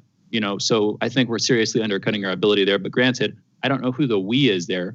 We're talking about polarization in the last segment. It's just it is what it is. What it is, to use to use your phrase. In any event, we've got calls specifically. Go for it. Were you saying something there, Jamarl? Well, I was going to say, like Australia, for example. They're a U.S. ally, and yet they're also part of the deal for China. And so it's like, is the United States going to try to win them over? And, something, I think Danny Haifong mentioned this too. When you have 10 or 14 countries in a trade deal, those countries are going to have give and take, which means it becomes difficult to try to get another country into it. Meaning, if Australia tries to make a deal with the United States, well, maybe Australia can import chlorinated chickens, but maybe Australia wouldn't necessarily be able to sell that stuff anywhere else. Does it make sense? The very act of engaging in a trade deal like that limits the ability for those countries to engage with the U.S. on similar terms.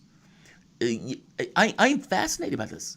I mean, you think of the Belt and Road Initiative, you think of the anti-poverty initiatives, you think of the pulling, millions, hundreds of millions out of poverty over the course of 20 years. This stuff is profound in regards to what they've been able to do. And you look at us, and it seems like we've dumped $20 trillion, and we have nothing to show for it. Our debt is at $20 trillion. And you look at that and be like, we don't have the Hyperloop. I don't have a flying car. The roadways are crumbling. The bridges are falling apart. You don't have health care that each and every person has. You don't even have a situation where everybody can go to school. And even now, when things get dire, where you expect the government to be the vendor of last resort or to prop up the economy. Like you say, they're not there. It's like the unpredictability creates a problem in regards to governance in and of itself. And if the other countries around the world can't trust the U.S., it's like a new, it's like the world changes in a sense. But the world changes because of the unpredictability of the U.S. political space, not, the stuff outside of us. It's just very strange. That's all. We're living in a very strange time. It's unclear on what that looks like in 4 years, let alone 8 years. But it doesn't seem like it's going to get better anytime soon. Let's go to, if you're done, let's go to Tarif. We've only got like maybe 4 minutes left at this point. We said we were taking calls. We should be taking them. We've got Tarif calling in from New Orleans. Tarif, you are on the line. What's on your mind, man? I have 3 comments before I get to the comments. Such as Richmond, you got to understand, Louisiana have a lot of chemical plants, petroleum plants, a lot of, plants down here in Louisiana and, like New York. So, of course, they put him in administration because, he's going to fight, he's going to go for the oil industry because there's a lot of petroleum jobs in Louisiana to work offshore or work on the docks, taking the petroleum off the boats. Okay, so I got that out the way. But anyway, the guy from Ethiopia was on going underground on RT with the host. He was talking about the conflict in Ethiopia dealing with the TPLF, the Tigray part of it, and how he was saying that it was destabilizing Ethiopia for the past 2 years. Let's say even before that, the Barack Obama and Biden administration was giving the TPLF money, to basically destabilize that region because it's in the home of Africa in that strategic area for shipping, the Red Sea, I think it's called. And he also said that the guy who I'm referring to, Namin Zaliki, he also said that they're being pushed into a civil war, and also the head of the WHO is using his position to basically get funds to come in to justify the existence of the TPLF and to give them money or whatever.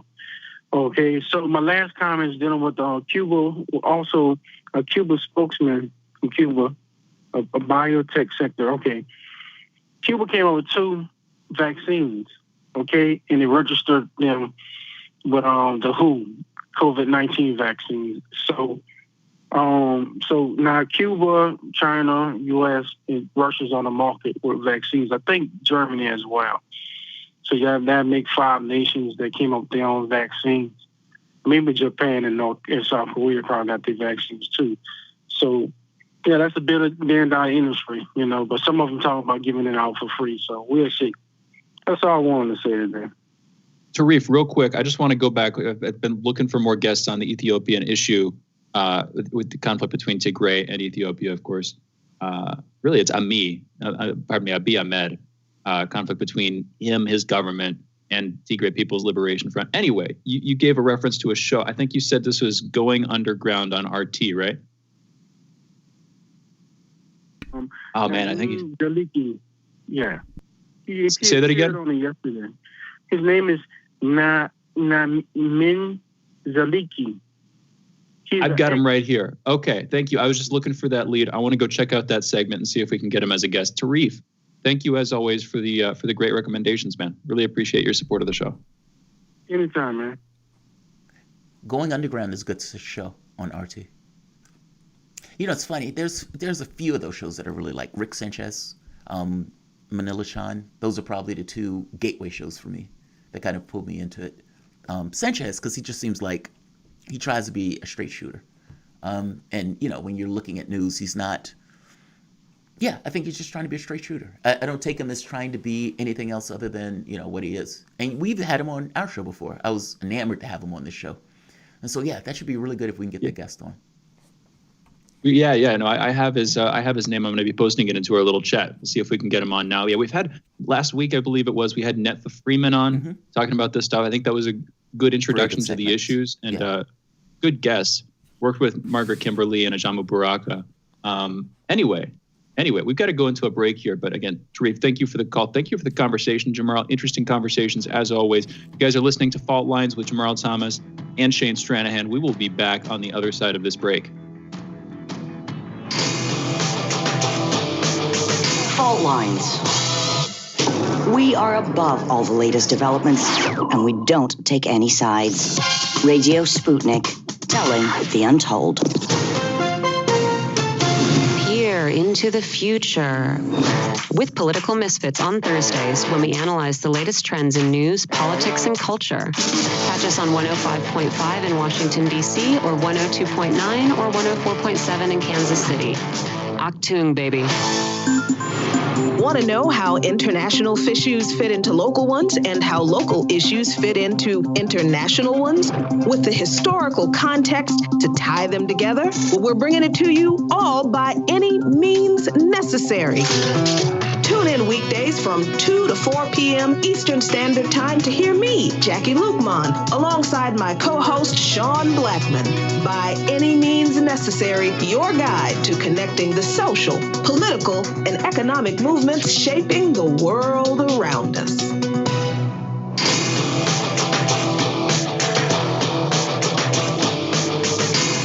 Fault lines.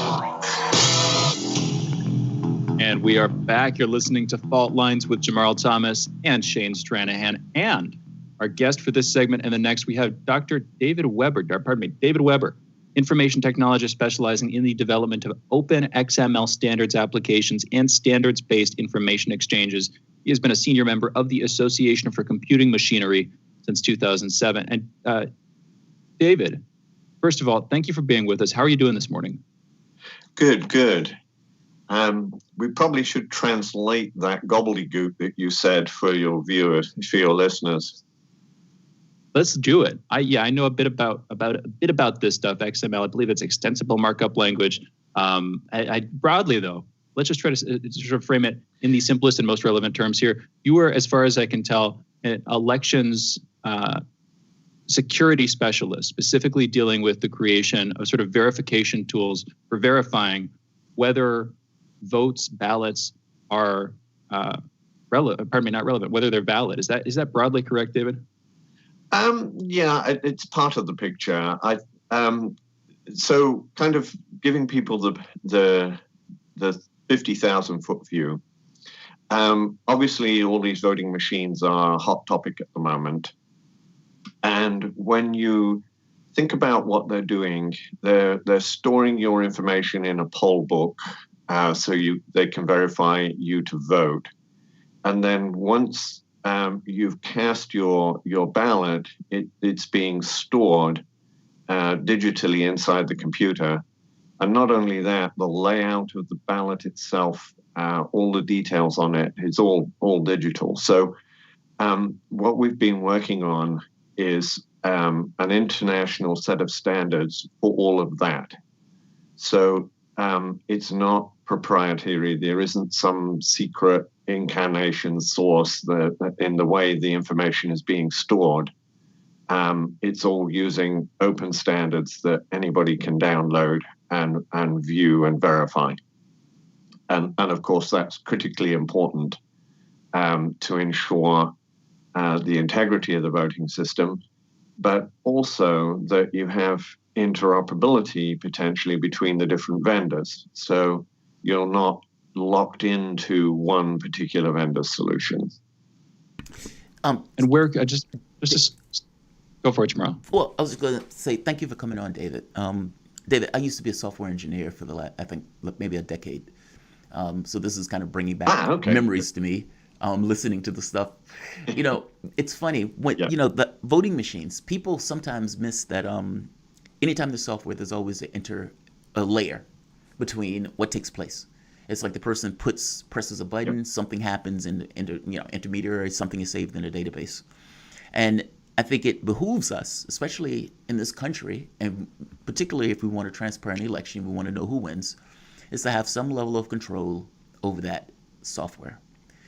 Why has it gone so long without having that control? And it's all about, the word control is kind of, but let's say not control. Let's say transparency. Transparency may be a better word for it. Yeah, because I mean, we just look at what's going down in Georgia right now, and you see that there's, from my perspective, from the point of view of a software engineer, that lack of transparency jumps out.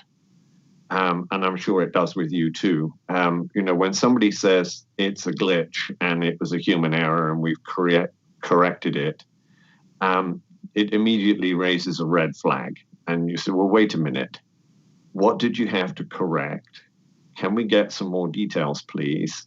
And why did it happen in the first place? And what are you doing to prevent it from happening in the future? And of course, you hear crickets, right? They don't want to share that information. All that's proprietary, that's internal to us, which doesn't give you a great deal of confidence, and it's certainly not transparent. And I'm guessing at the very least, the sort of explicit explanation here would be they're doing it, like you're saying, it's proprietary. They're a company. They want to make more money. If they give their secrets out, then in some sense they're giving away the goods, and that undercuts their profitability. The other side of this, though, the less licit version of it would be, potentially the reason that they're hired is to rig these elections. They're brought in some cases, maybe they're, potentially falsifying data, that kind of thing. Broadly, just real quick, I wanted to get this in here before we get too deep into it. You said that you had an organization. I know you have Verify XML.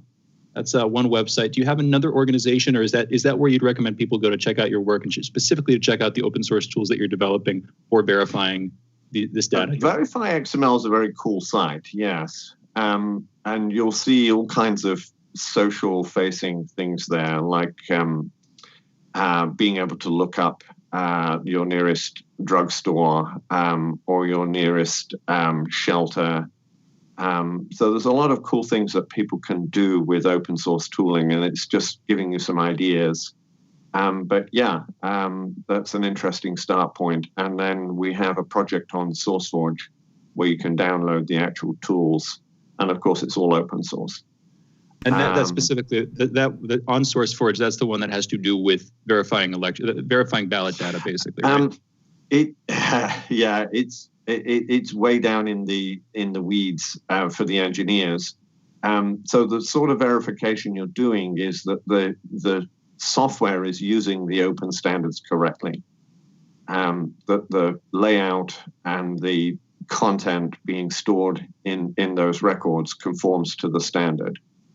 So that's one piece of the puzzle, as it were. If we come back to the glitch, I think people can see pretty quickly it's not, this stuff is not like patentable, secret source stuff. This needs to be open and transparent.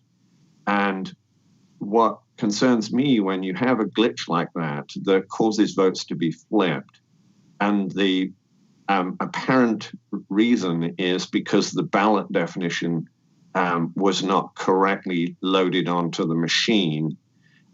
These are all things that the software itself should be checking. If you're getting election results reporting coming back to your tabulation system, it should be checking that the correct definition is being used in those reports. And if not, throw an error and reject the tally. And the same thing for these ballots that have been found sitting in machines that haven't been reported. That should all be in a catalog, and somebody should be just running a quick search program that says, have we got all the records reported? This isn't rocket science. This isn't, things that companies should say, well, we need to protect it because it's, part of our business. No, this is basic, fundamental, simple processing. Yeah, 101. This is just basically, you're counting, and if there's anything wrong with the tally or that particular document, you kick it out for, analysis later. It's just weird to me that it would give it an answer. Right. It's so important to get the right result that it seems like if anything is wrong with the ballot at all, it would fail that specific ballot and kick it out somewhere, as opposed to just kind of coming up with a new count. It's just strange to me that the count thing. I remember. I think this was maybe. Go ahead. Yeah, you hear people talking about backdoor backdoors and Chinese companies having software with backdoors. And you see something like this and go, oh my God, that's a backdoor.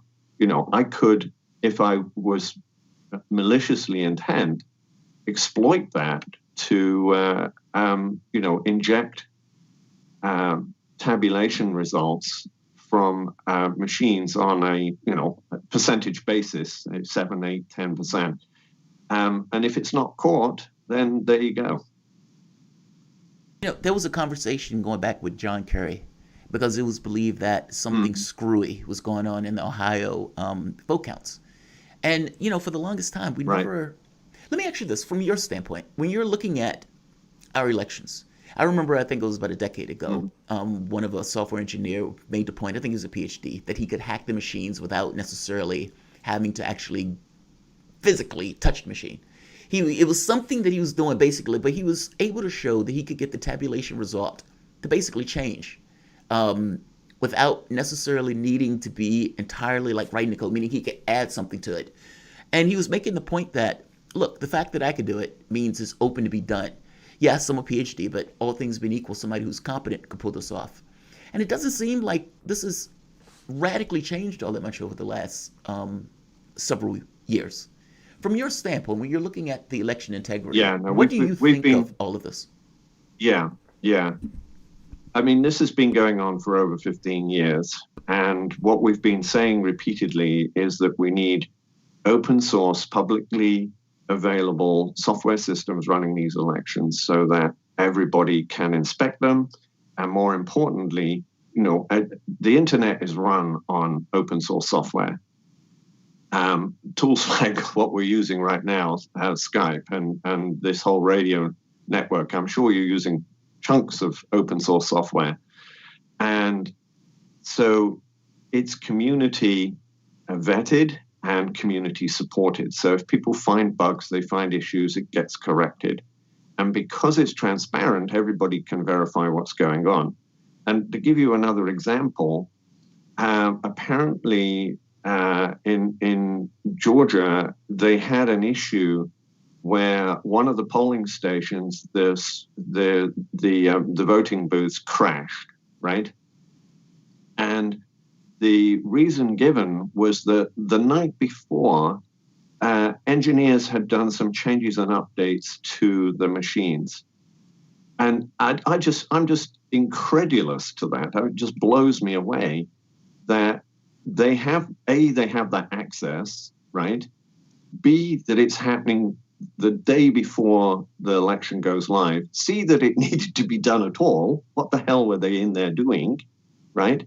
Because I've built election software systems, and 5 days out from the election, you've done last-minute changes to the ballots that are coming through from court-related decisions, right? Because everybody is jockeying right up to that deadline to get their particular things on the ballot, their particular candidates, whatever. And that happens every cycle. You expect that. But once that's done, then as a software developer, you freeze it. This is what's going into production, and nobody is going in there and changing anything. Yeah, code freeze. Code freeze. I mean, for this very specific reason. Yeah. I mean, because absolutely, it's not insane. And if you're going in and changing stuff, what the hell are you doing? Exactly. Again, zero transparency. Especially at the last minute. This is a big issue. Because I don't think it's insane for people to say, what were they doing at the last minute to that code? And even if they weren't doing anything, exactly. It's the appearance of impropriety that creates problems, especially in electoral systems where there's a winner and a loser, and that loser wants to ensure that they, in fact, lost. Let's do this. Let's take a break. We're going to come back. You guys are listening to Fault Lines with Thomas and Stranahan.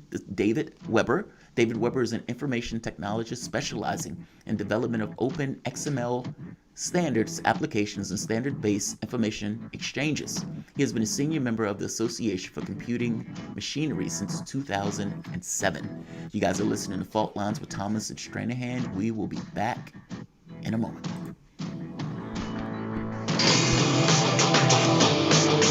Fault Lines. Yo, Deshaun, what do you want to talk about today? Well, Bob, that's easy.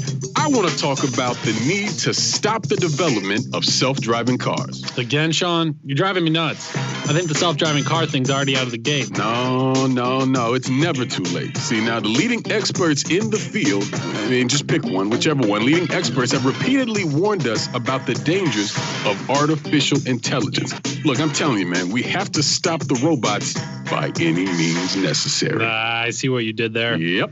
Tune into our show By Any Means Necessary daily from 2 to 4 p.m. Eastern Time on Radio Sputnik. And don't forget to call in at 3:20 p.m. to our studio number 202-521-1320.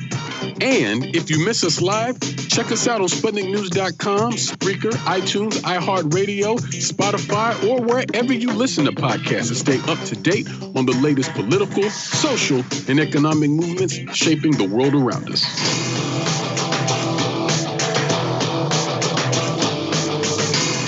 Fault Lines. And we're back. You're listening to Fault Lines with Thomas and Stranahan and Weber. We're joined by David Weber, information technologist, talking about election systems here. David, let's get into some of the facts here. You're talking about Georgia. You're talking about how they were making last-minute changes there. You and Jamarl was sort of commiserating about the idea that that's not how it's supposed to be done. You're not supposed to make last-minute changes to systems as critical as the ones that determine the leader of the country. Right up at the end of it. Right, literally the night before, like you were saying. That was one thing. What else have you been seeing, David? Well, obviously, the world has changed a lot over the past 15 years, and I think it really throws into perspective the need to have open source election systems because of the availability of data. When we built the ballot download system for Virginia 10 years ago, that at that point it was revolutionary, and this was for the overseas voters. This is for the military and the diplomatic corps and so on, and so they could go in over the internet and download their ballot, verify who they are, request the ballot, then go in over the internet, download it, print it off, fill it out, mail it back. And so you saw all the level of control that was happening around that. And then you see what we've had happen this election with all these mail-in ballots, where those controls have not necessarily all been as rigorous. And you add to that the fact that back then, we literally had to sign in blood and hand over our firstborn to get those 5.6 million voter records for Virginia to load into our computer system so that we could verify anybody that came to the site to download a ballot. And now you see that these electoral rolls are widely available throughout the election systems and the campaigns. So this opens up a whole another trove of issues of who has accessibility to that, how can they compare it to who's voted already, what other information can they access to cross-reference, and of course the computers are light years more powerful than 10 years ago. So this stuff can happen almost in real time. So it opens up another whole raft of question marks about potential exploitation of these voting systems. Is there anything that gives you, let's say, pause in regards to either the results or there are anomalies, right? I suppose there are always anomalies. And unfortunately, the United States keeps its electoral system dodgy. I mean, they have the ability to pass laws to ensure that this is open source. They have the ability to pass laws to ensure that the code can't be changed, the night before the election and all of this other nonsense. And we don't do it. Why do you think we don't do it? Right. I think that's the operative question, honestly. Well, yes. And of course, once you have these vendors entrenched in the system, they're giving pushback against all of that all the time. And so, the activists are people saying, well, we need to have open source.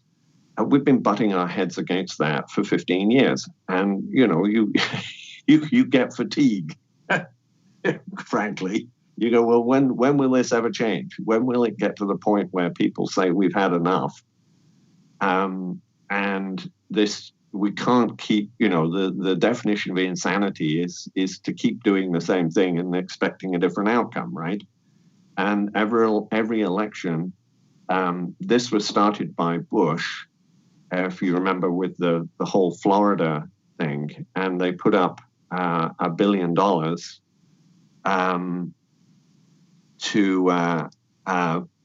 for the HAVA Act, the Help America Vote Act, and that $1 billion was vacuumed up by these vendors who all sold the state election boards the latest, shiny, glossy system, which they then proceeded to put together. And when we saw what they built, we were horrified. And at least we've got to the point where paper ballots now, again, looking at Georgia because they're under the spotlight, they say, well, these new systems now have paper, so we're able to verify, those paper ballots against what the computer is saying. And obviously there's some truth to that, but we've got a very similar system in Maryland.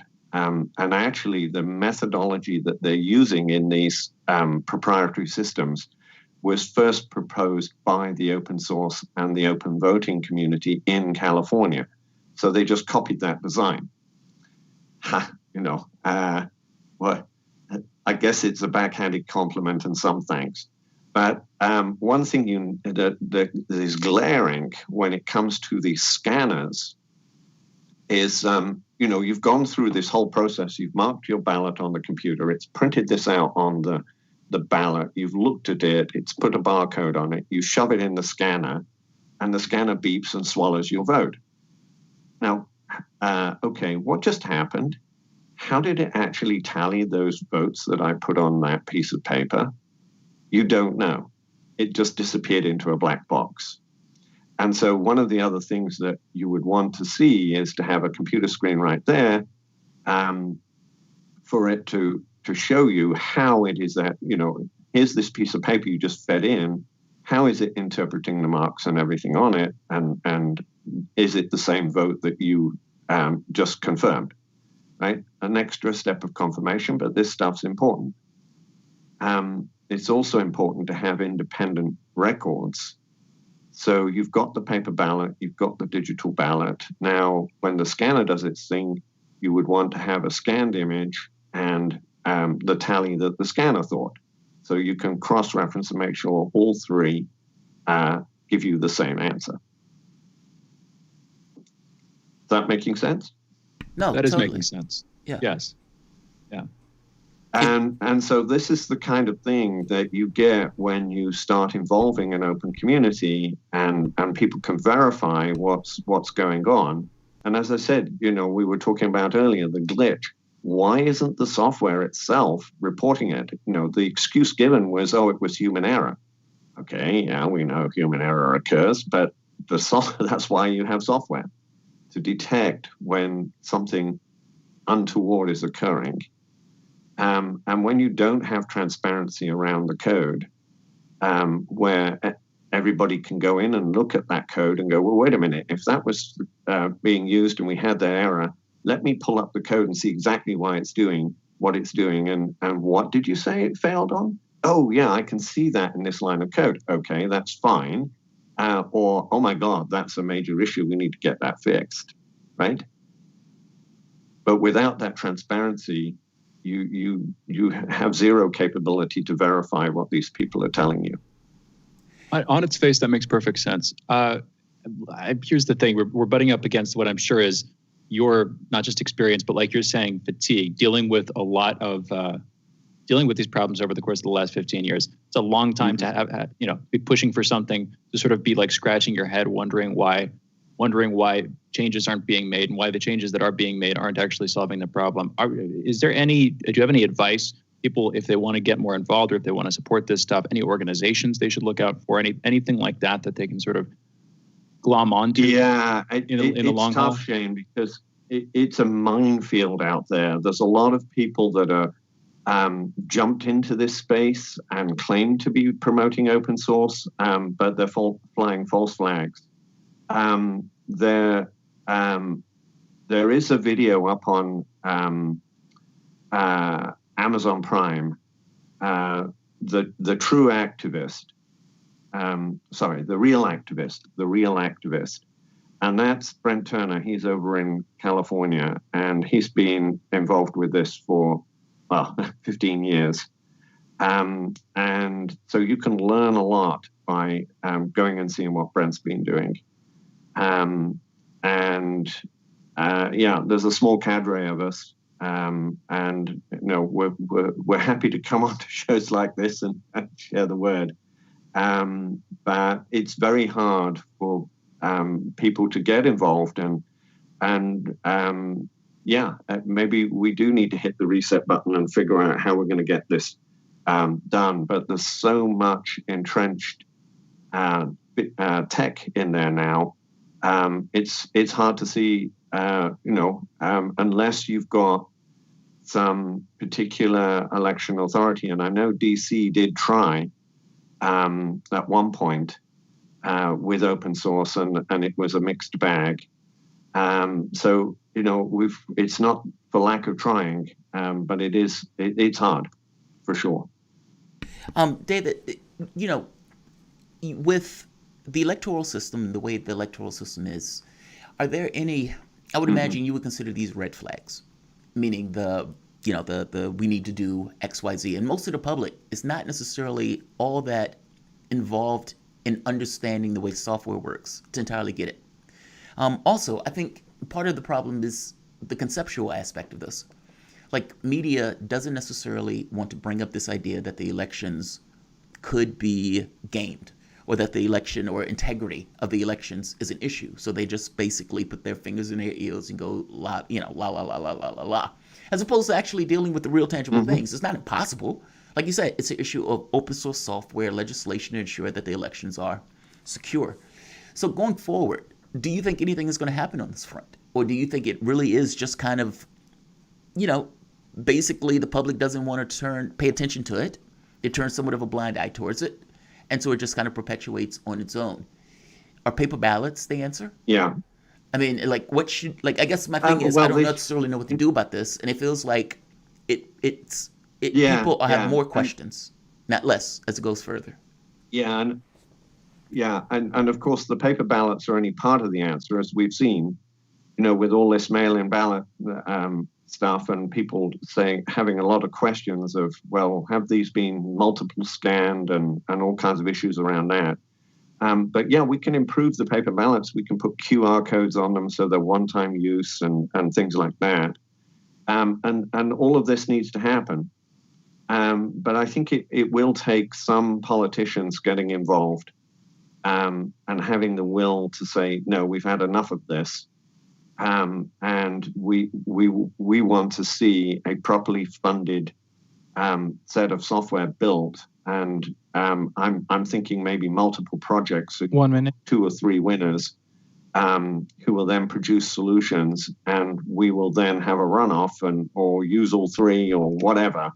But we need to it's going to take funding and effort and some commitment. I have to interrupt you. I apologize because we're coming to the head of the hour. Replace current systems. Dave, thank you for coming on, man. I have to interrupt. We're coming to the head of an hour, but I think you're right. I mean, transparency is very important, and honestly, it's I don't know. It's problematic that there's even a question that's lingering. You know what I mean? It creates this kind of crisis of whether or not it's not going to go away. Yeah. All right, guys, the voice not going to go away. The voice that you've been listening to is David R. Weber, an information technologist specializing in the development of open XML standard applications and standard-based information exchanges. He has been a senior member of the Association for Computing Machinery since 2007. You can follow David Weber on Twitter at Dr. R. Weber and on his website, verifyxml.org. You guys are listening to Fault Lines with Thomas and Stranahan. We will be back in a moment.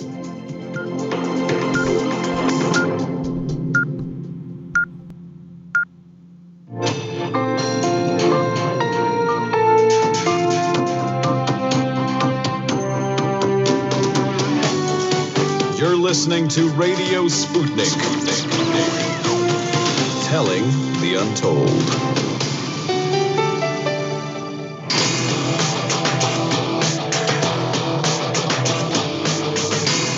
Fault lines.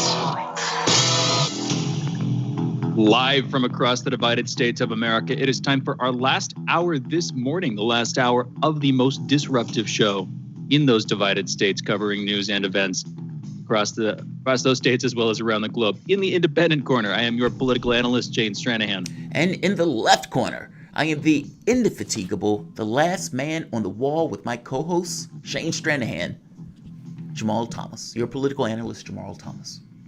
And together we are Fault Lines with Thomas and Stranahan. And getting straight into the headlines this morning. First up in COVID news, as of last night, more than 11.4 million cases of COVID-19 have been recorded in the U.S., with more than 249,000 deaths so far. The Food and Drug Administration has authorized the first at-home COVID-19 test. The agency announced the emergency use authorization for the Lucira COVID-19 all-in-one test kit last night. The test, which requires a prescription, works in about 30 minutes, the FDA says. People swab themselves and swirl it in a vial that is then placed in a test unit. The kit is authorized for home use for patients 14 or older. It can also be used in places like hospitals for patients of any age. Other rapid tests have been granted emergency use authorization by the FDA, but this is being called the first one authorized for use at home. Iowa Senator Chuck Grassley, meanwhile, who at 87 is the second oldest member of the Senate, said in a statement that he had been tested positive for the coronavirus. Grassley announced that he had been exposed to someone with the virus earlier on Tuesday. Trump has fired Chris Krebs. Chris Krebs, director of the Cybersecurity and Infrastructure Security Agency, been the target of public criticism from Trump since the November 3rd election over his agency's rumor control blog, which rebuts a list of false claims about election fraud and hacking, or at least that is the official narrative right now, many of which Trump or his lawyers have touted as real after, of course, Trump lost the election. Trump tweeted Tuesday night that Krebs had put out a statement concerning the election that was, quote, highly inaccurate, end quote, apparently a reference to a joint statement Thursday from CISA, the Election Assistance Commission, and groups that represent the chief election officers in every state.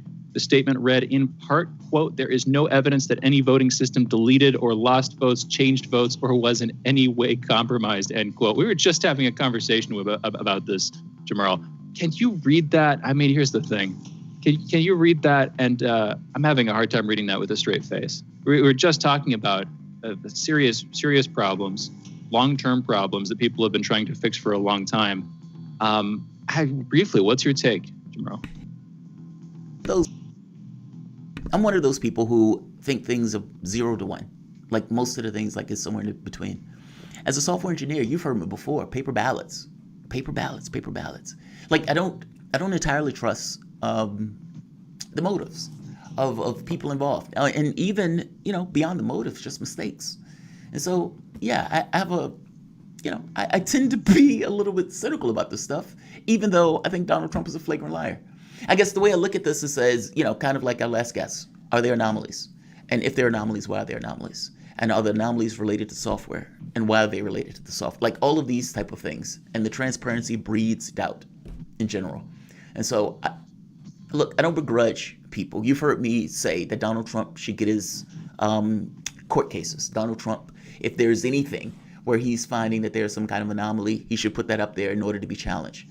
I am far on the bandwagon and saying, yeah, challenge the results.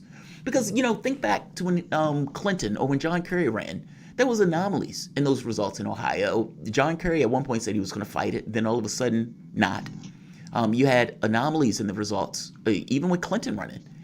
None of those guys wanted to challenge the race. In Donald Trump's case, he's challenging it. So to me, I find it a benefit of having a president to actually interrogate the electoral results.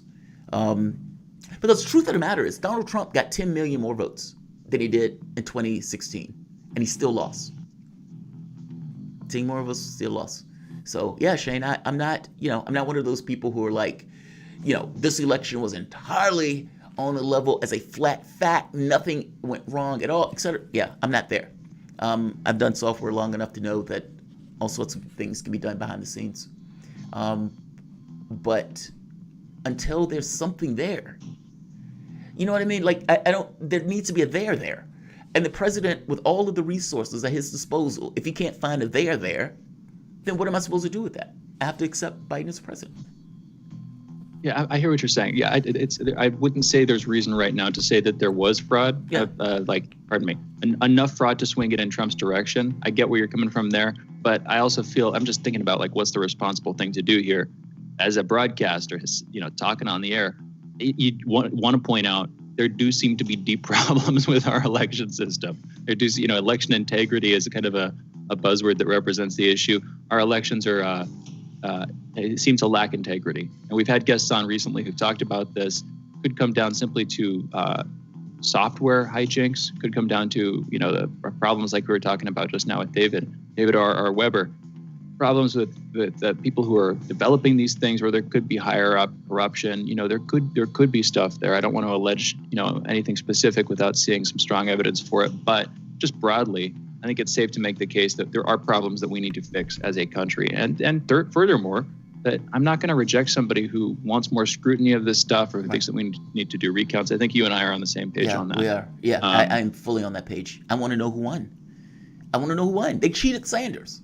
So it's like, if I think they cheated Sanders, it sets the precedent that stuff can be gamed. I mean, and let's be very clear. The long lines, like the 5-6 hour lines, is screwing around with the elections. The knocking people off the polling locations is screwing around. When New York got rid of 200,000 people off the voter rolls, that was breaking the law, federal and state.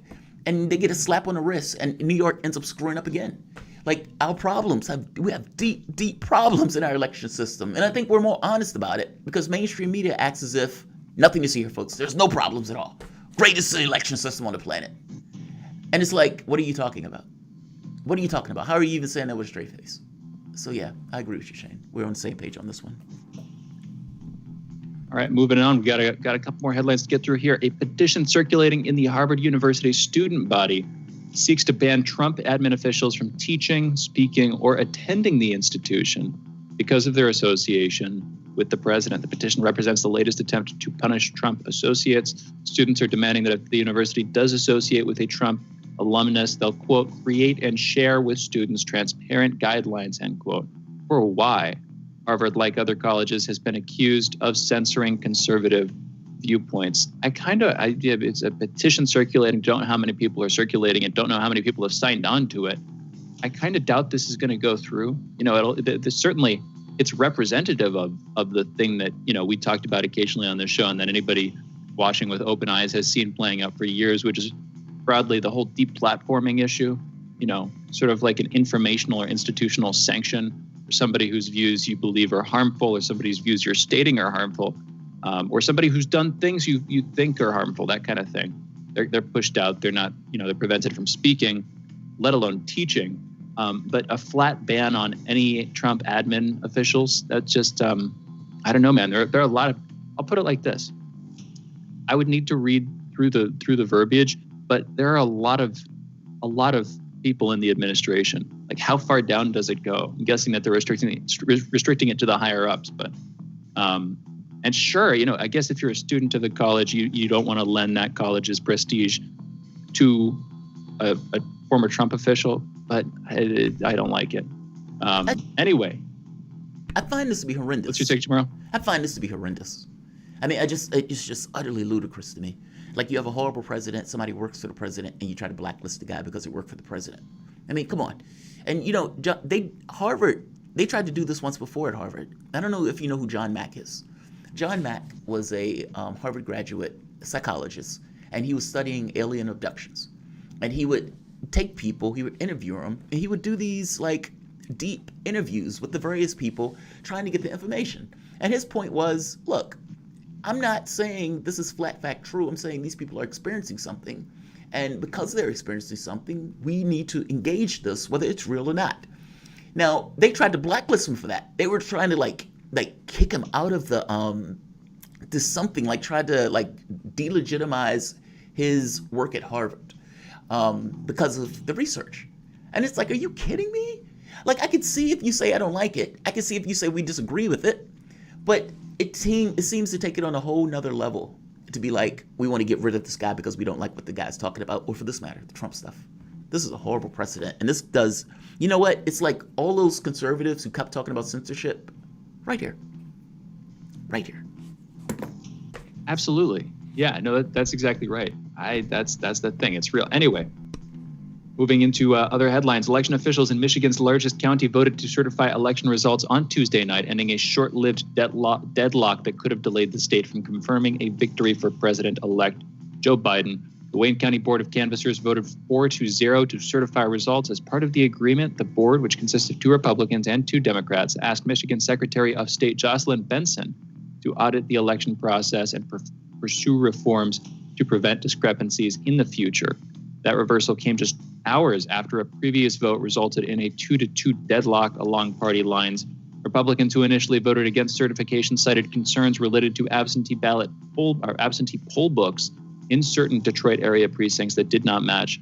The board met after days of unsuccessful litigation filed by Republican poll challengers and Trump allies. They claimed fraud during absentee ballot counting at a Detroit convention center, but 2 judges found no evidence of that. At least they said so, and refused to stop the canvassing process.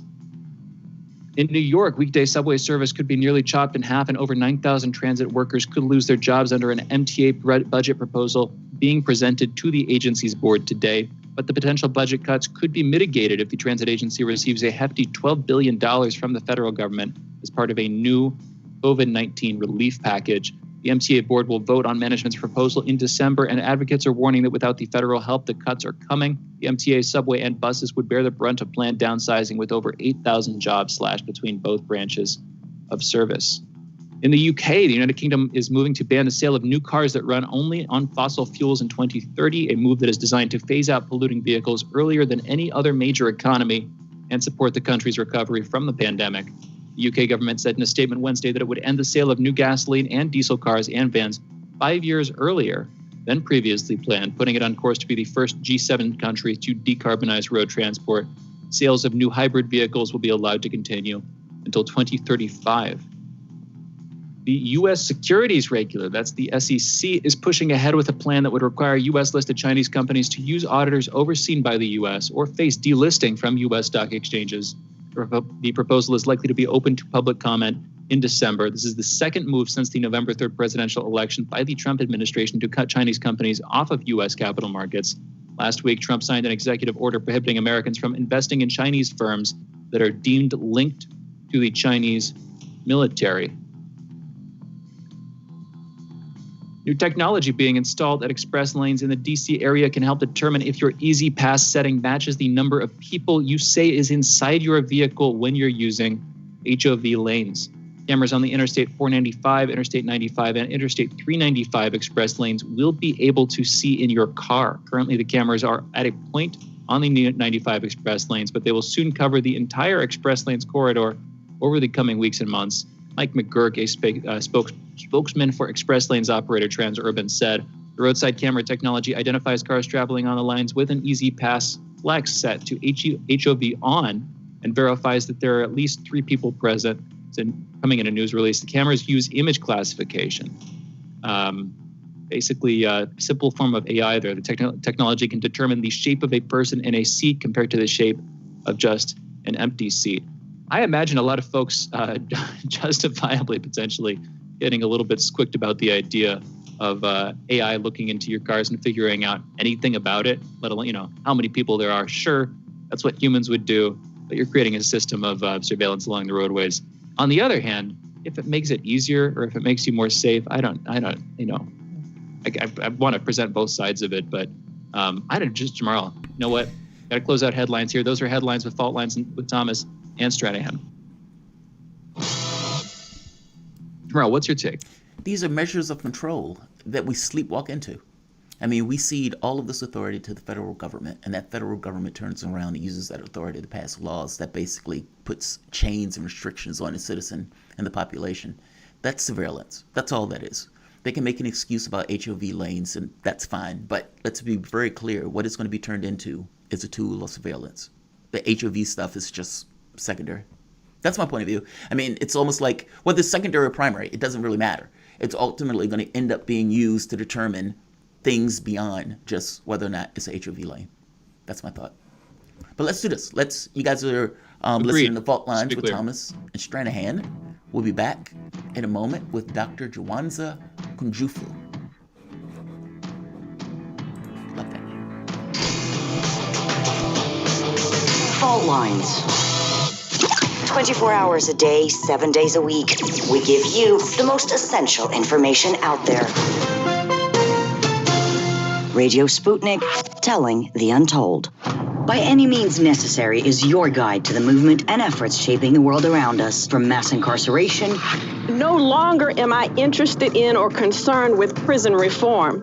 I am interested only in the eradication of prisons. To the battle between police and water protectors. It was a pretty punishing disregard for the sanctity of human life, that unleashing water cannons on peaceful, prayerful water protectors. From efforts to protect the environment. The climate movement is ready to, with plenty of opposition research and force and strength, along with, the right of both science and morality, to fight them on this. To the movement for Black Lives. When I first saw the Michael Brown video, and I saw that it clearly contradicted the narrative put forth by the Ferguson Police Department and by police supporters in general, 3 words came to mind: color me shocked. Stay tuned to By Any Means Necessary, 5 days a week here on Radio Sputnik.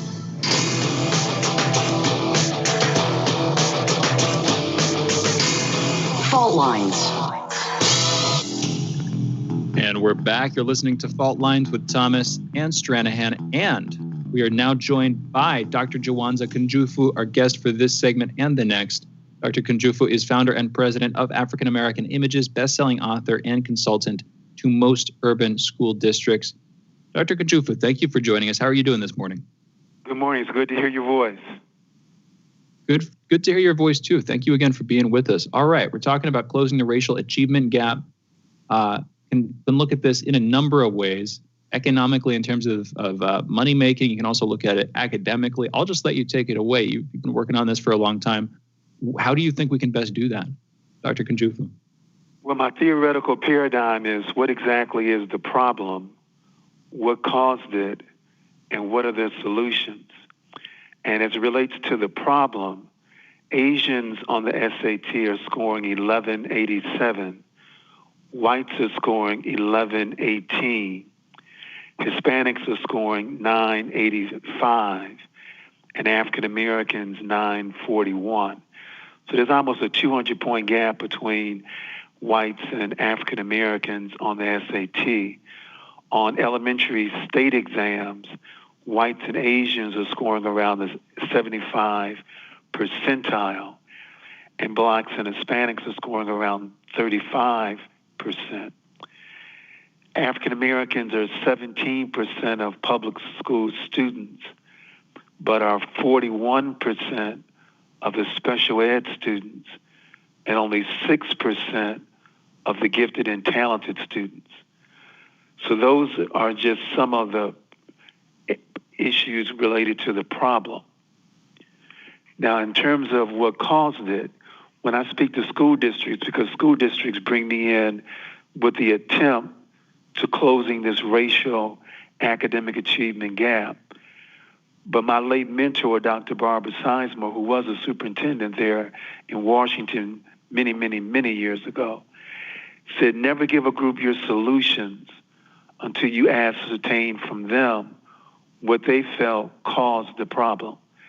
So before I give solutions, what do you think, if you could only give one cause to why whites are scoring 1118 and African Americans only 941, if there was one cause you would give, what would that cause be?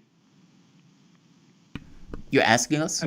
For me, Go for it, Shane. I mean, I'll give my brief take. I mean, probably the long history of poverty, probably deep decades, centuries long history of poverty, and the sort of like critical lack of intergenerational investment there. It's that's broadly, that's the sort of background take that I would have. But Jamarl, pretty much the same. I think but I don't think it's just one thing. I think it's a few things. I think it's the breaking up the families. I think it's the environmental poverty. Your highest.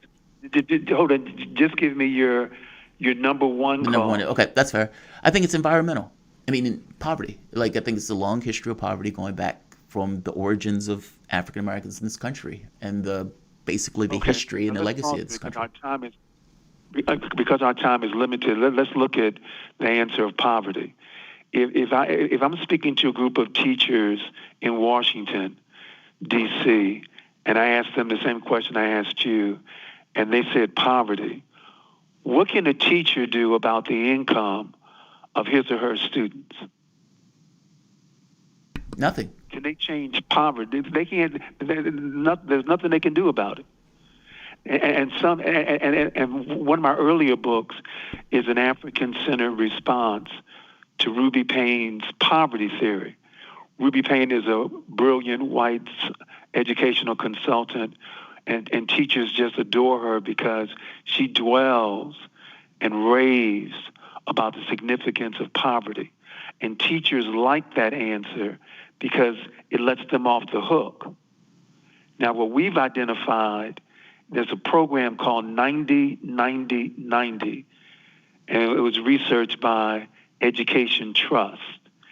And they've identified over 100 schools that are poverty schools. 90% of their students live below the poverty line. 90% of their students are Black and Hispanic, and they all score above 90% on state exams. So then I show teachers, so explain to me how these 100 schools plus, in spite of poverty, produce students scoring above 90% on the state exam.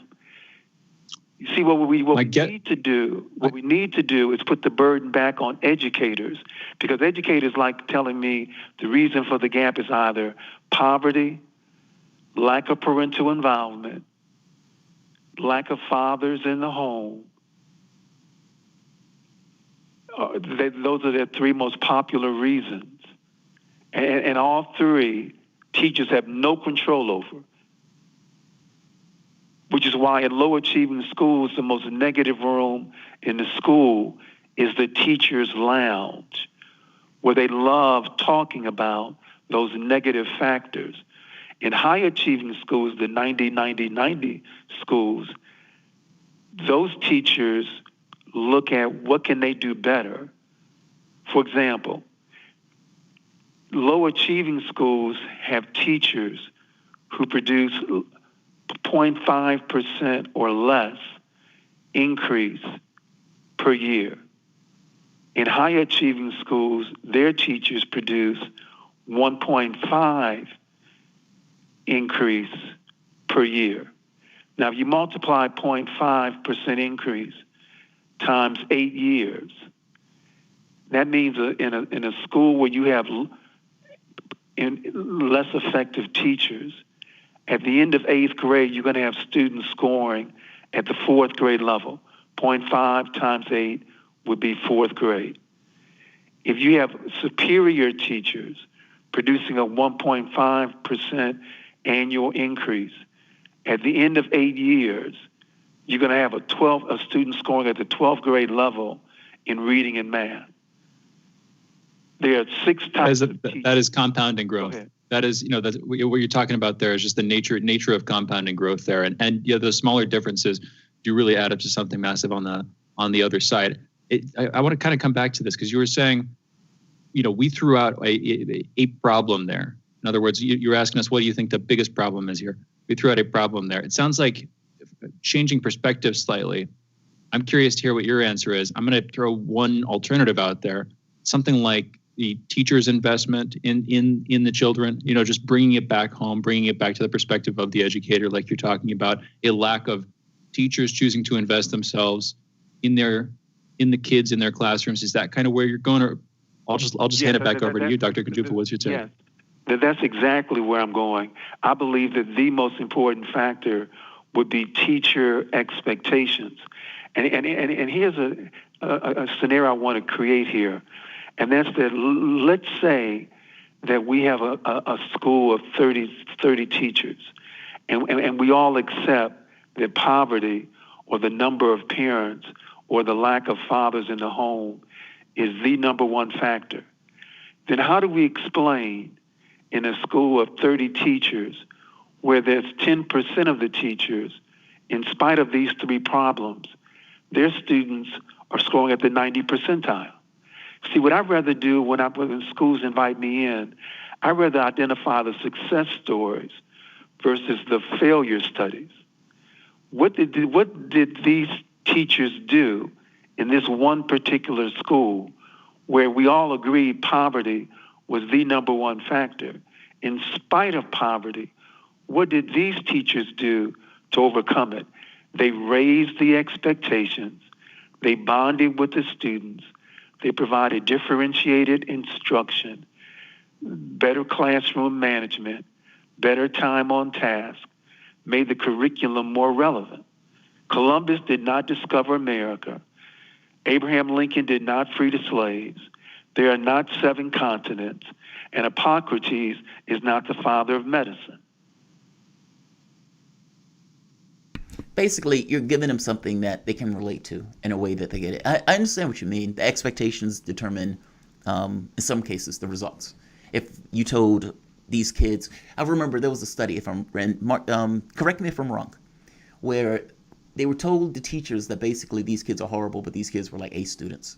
And it's like at the end, these guys ended up being C students, but the C students ended up being A students based on the expectations of the teacher, meaning the expectations of the teacher drove to some degree the performance of the students, and vice versa. It's like the students understood to some degree that this is what's expected of me. That person sees something in me that even if I don't necessarily see it in myself, it's there. I don't want to let them down. There's all sorts of pressures that I think you're making the point that the teacher can bring to bear on the student, indirect, to try to get the best out of that student despite the environmental circumstances. I agree with that. I get that. Honestly, truly. I guess my point is, or my thought is, if that kid is hungry, if that kid doesn't have lights on, if that kid is in a community where he's ducking and dodging so he doesn't get shot on his way to school, and, this goes back to the charter school stuff, where they would take a kid out of a horrible, horrible community and put him in, leaving the rundown community that the kid has to go back to. Like, would you give credence to there being a there, to this thing that where that kid is brought up, how that kid is brought up, has a great impact that goes well beyond what the teacher can provide in those situations, even though I give you that there's outliers in regards to this scenario, meaning in regards to the environmental circumstances of the kids and their performance because of such. And there's about 1 minute. Go ahead. Let me say this. In Chicago, 6 years ago, in the poorest neighborhood in the city, Inglewood, we only had one high school, Harper High School, with a 35% black male graduation rate. So we created a school, a single-gender school called Urban Prep, in the poorest neighborhood in the city. And on the first day of school, they were only given one sheet of paper. Do you have any idea what was on that one sheet of paper? It was a college application to Morehouse. We were making a statement. Not only do we expect you to graduate in this poorest neighborhood in the city with a 35% graduation rate, not only do we expect you to graduate from high school, we expect you to be accepted into college, including one of the best colleges in America, Morehouse University in Atlanta, Georgia. 4 years later, every graduate was accepted into college. We changed the expectations. We changed the environment. We made the students believe in themselves. Let's do this. Let's take a break, and we'll be back in a moment. You guys are listening to Dr. Jawanza Kunjufu, founder, president of African American Images, best-selling author and consultant to most urban school districts. We will be back in a moment. This is Fault Lines with Thomas and Stranahan.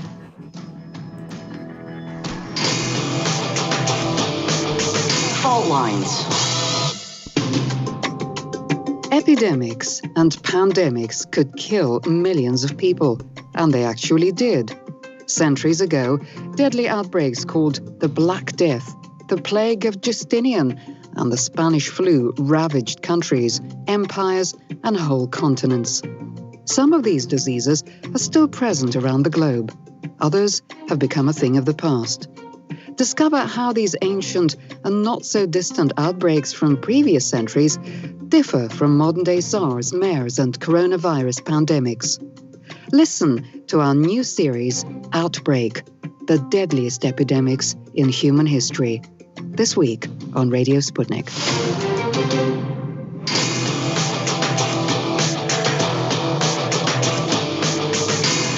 Fault Lines. And we're back. You're listening to Fault Lines with Jamarl Thomas and Shane Stranahan. And I believe we are still joined by Dr. Jawanza Kunjufu, founder and president of African American Images, best-selling author and consultant to most urban school districts. You can follow Dr. Kunjufu on Twitter, by the way, at AFR and AMER Images. That's Afro-Amer Images. And you can also check him out on his website, AfricanAmericanImages.com. And Dr. Kunjufu, thank you again for sticking with us. Pardon me, I was just checking. There was a little bit of communication on the back end. I wasn't sure if we still had you. Thank you again for being with us. You were taking us through a very compelling overview of this idea that what we need to do, you're speaking from the perspective of educators, actually. What educators, teachers need to do is reframe the expectations, reframe their expectations, change their focus, and instead of focusing effectively on larger societal problems, which while they may be true are outside of their control, instead focus on bringing back power into their own hands effectively by choosing to invest their time, their energy, their emotions directly into the kids in their classrooms. You made a very compelling case. If we move from the classroom into the wider public setting, I'm curious, how would you talk? What would you say to people who aren't educators, whether they're parents, they're planning on having kids at some point, whatever the case may be, they're just sort of out in society doing their thing. What would you say to them, Dr. Kunjufu?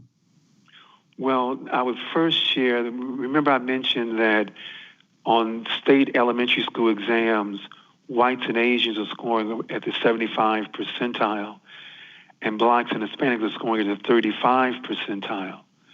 But if a child is homeschooled, African American children are scoring at the 82 percentile.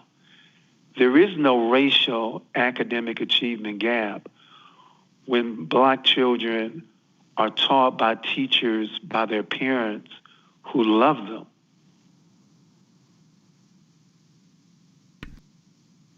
Oh, that makes sense. Basically, that makes sense. I guess that's always a tough one, though. I mean, teachers, I guess I agree with you. I guess I agree with the premise.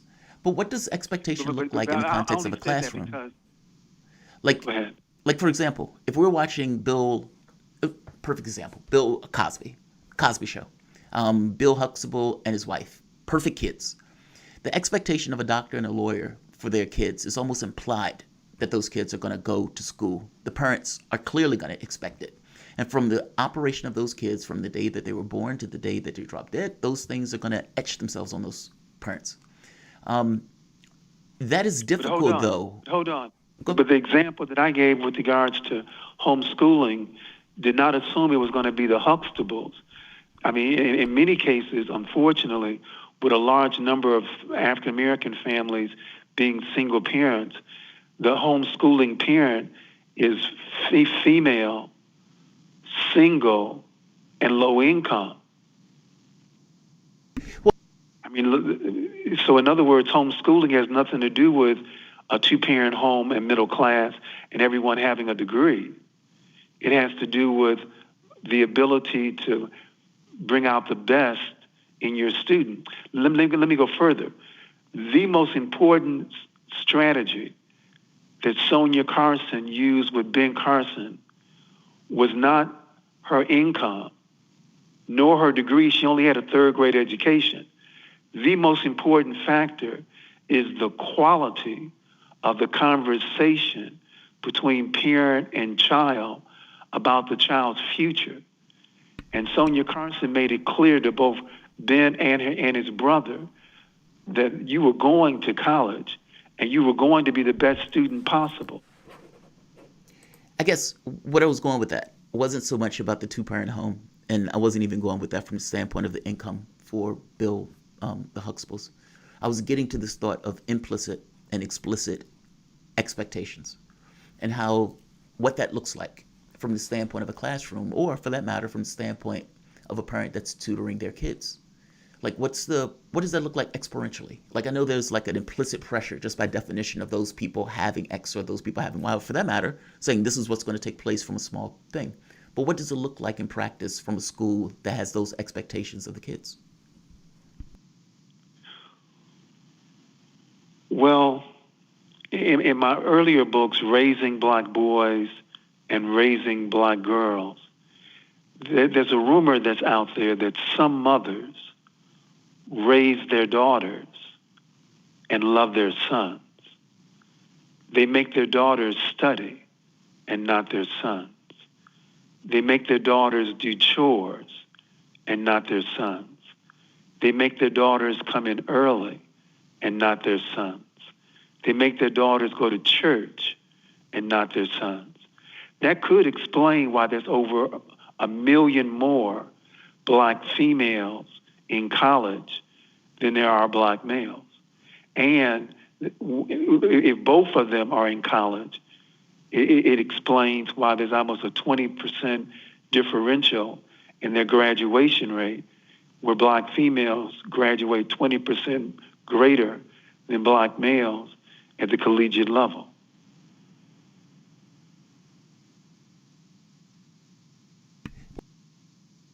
That makes sense. You know, it's funny, from my mom, she was a single parent. She worked, and, you know, she wasn't a big fan of school. She wasn't big on it. Her thing was, I want to be able to raise my kid. I want my kid to have a decent life. And for me, my motivation was that. But she always backed the motivation up. Like, whether I was playing chess, whether I was, you know, doing some kind of intellectual pursuit or some kind of schooling, she was always there to back it up. And she was always there to reinforce it. So I do think there's something to be said for that aspect of reinforcement in regards to helping somebody move forward. How would you try to navigate various communities that kids have to deal with? And I get your point. I agree with your point that the perspective of the teacher and the perspective of the parents that are involved in the process have an implicit and explicit effect on that kid in regards to their tenor. What's expected of them to some degree is emulated in regards to the way they behave. How do you deal with that in regards to rough communities? I mean, because there's all sorts of peer pressure. There's all sorts of social pressure. I mean, think of like movies right now. Kids having sex. That becomes norm. If you're looking at like teenagers, like 16 years old, it's almost like a normal thing that those kids behave a particular way that's reflected through the media and everything else. And even the images that we have and that kids are given, the selling of various products. How does a parent, or for that matter, a teacher, try to navigate those areas, especially when the schools often are deprived of resources? Well, your question is very involved, and we could take 8 hours trying to answer it. But let me say this quickly: it takes a village to raise a child, and with all the negativity that you just described from the neighborhood, a parent needs a neighborhood, a church, a community organization that offers a Saturday academy, that offers a mentoring program, that offers rites of passage. See, unfortunately, as you mentioned, the peer group and gangs and negative gangster rap culture, they literally have a greater influence on our children than parents and educators in the larger community. But that's because they spend more time with them. If the average father is only spending 7 minutes a day talking to his child, and the average mother is spending 34 minutes, then the rumor is social media, the rappers, and the streets are going to have greater influence. So we need more mentoring programs, Saturday academies, and rites of passage programs. Because unfortunately, in low-income neighborhoods that you just described, their definition of when you become a man, in some cases, is when you kill someone. It's when you go to jail. It's when you make a baby.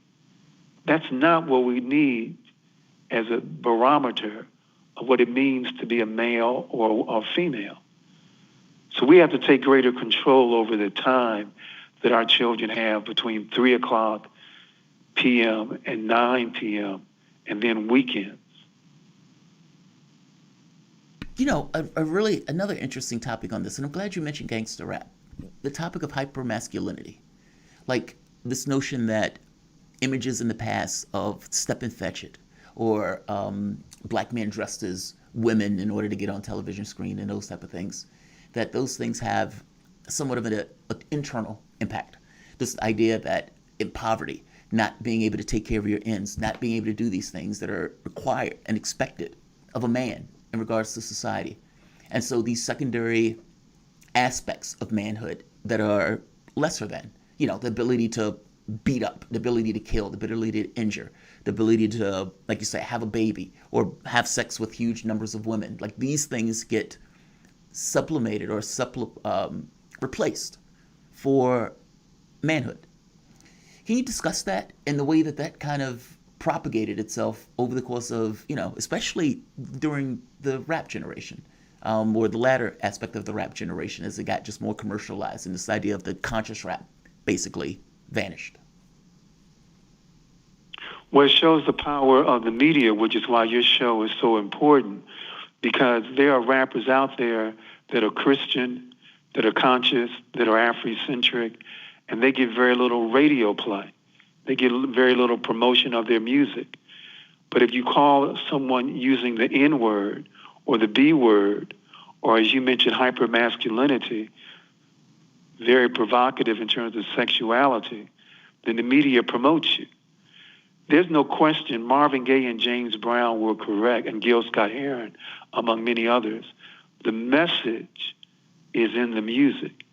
And you can tell the future of a people by the message, the music that they're listening to. And young people continue to try to tell me they're more into the beat, but their brain is a computer, and the brain hears more and records more than just the beat. They record the lyrics. And, for example, as you know, with the N-word, the youth have gotten so creative, they make it a distinction between N-I-G-G-E-R and N-I-G-G-A. And they think that one is a term of endearment. Now, as we wind down, my criterion on if we're going to use the N word or the B word would not to ask the rappers what they think of the word. I would want to ask Dr. King and Harriet Tubman, how do you feel about N-I-G-G-E-R and N-I-G-G-A and the B word? And I think you know what Tubman and King would say about the use of the word. Harriet Tubman and Martin Luther King would definitely have feelings about the use of that particular word, even if it's changed or even if it's the tenor of it changed to a term of endearment. Dr. Jawanza Kunjufu, thank you for coming on. I really enjoyed this conversation. We oftentimes don't get to kind of have this delving into the hypermasculinity or the aspects of African Americans' performance, meaning in school or minorities. And I do think it's something to be said for questioning this stuff and trying to get down to the nub of it. Because if the poverty aspect is not going to change anytime soon because of intransigence, well, that can't be entirely used as and for your listeners, if they visit our website, we have a set of books for teachers and a set of books for parents, a set of books for teenagers, and a set of books for fathers. And that's at www.africanamericanImages.com. Excellent. Thank you so much. The voice you've been listening to was Dr. Jawanza Kunjufu, founder and president of African American Images, best-selling author and consultant to most urban school districts. You can follow Dr. Kunjufu on Twitter at AFRAmeriImages, and just to spell it out, at AFRAMERIMAGES, and on his website, AfricanAmericanImages.com. You guys are listening to Fault Lines with Thomas and Stranahan. We will be back in a moment for Shane's The Rap.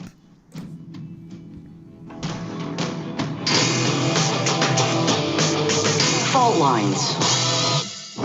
Catch all the breaking global, political, and economic news as it happens. Sputnik brings an all-star lineup with expert opinion from some of the biggest names in the news today. Noam Chomsky. Turkey, U.S. ally, their main goal is to attack the Kurds, the one ground force opposing ISIS. And there have been a kind of a funnel for support of ISIS, not officially, but in practice. Peter Sunday, co-founder of the Pirate Bay. We don't have any sort of democratic control over the internet. And I think that we're very naive when we think that the internet itself is intrinsically good. It's not. It's just a very neutral technology that is being used for good things, but more and more being used for evil things. Icelandic Foreign Minister Gunnar Bragi Sveinsson. We increased activities in the Keflavik airbase, and that has to do with more activities from Russian Northern Fleet in the ocean around Iceland, and also, of course, these usual flights of the bombers. Robert F. Kennedy Jr. We're the ones that destroyed the government of Libya. We're the ones that, in a pipeline dispute, that helped destroy the government of Bashar al-Assad in Syria. We're the ones who invaded Iraq. Former U.S. Secretary of Defense William Perry. The hostile relationship between the United States and Russia today is dangerous for both countries, not because either country would actually want to start a military conflict, but because there's always a danger of blundering. Sputnik talks to the brightest minds in politics and current affairs to find out what's really happening. Tune in.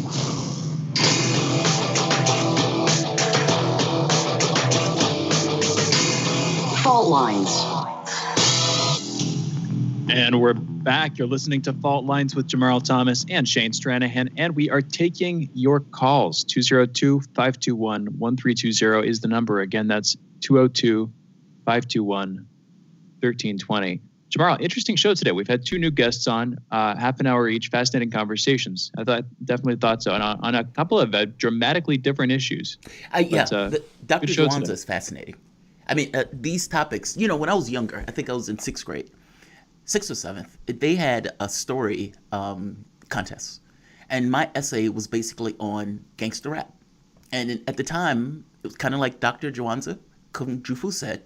I was like, I don't see the big deal. I mean, these guys are rapping, some of this stuff is funny, etc. And I gave my argument. As I got older, I began to realize that doesn't entirely make sense as an argument.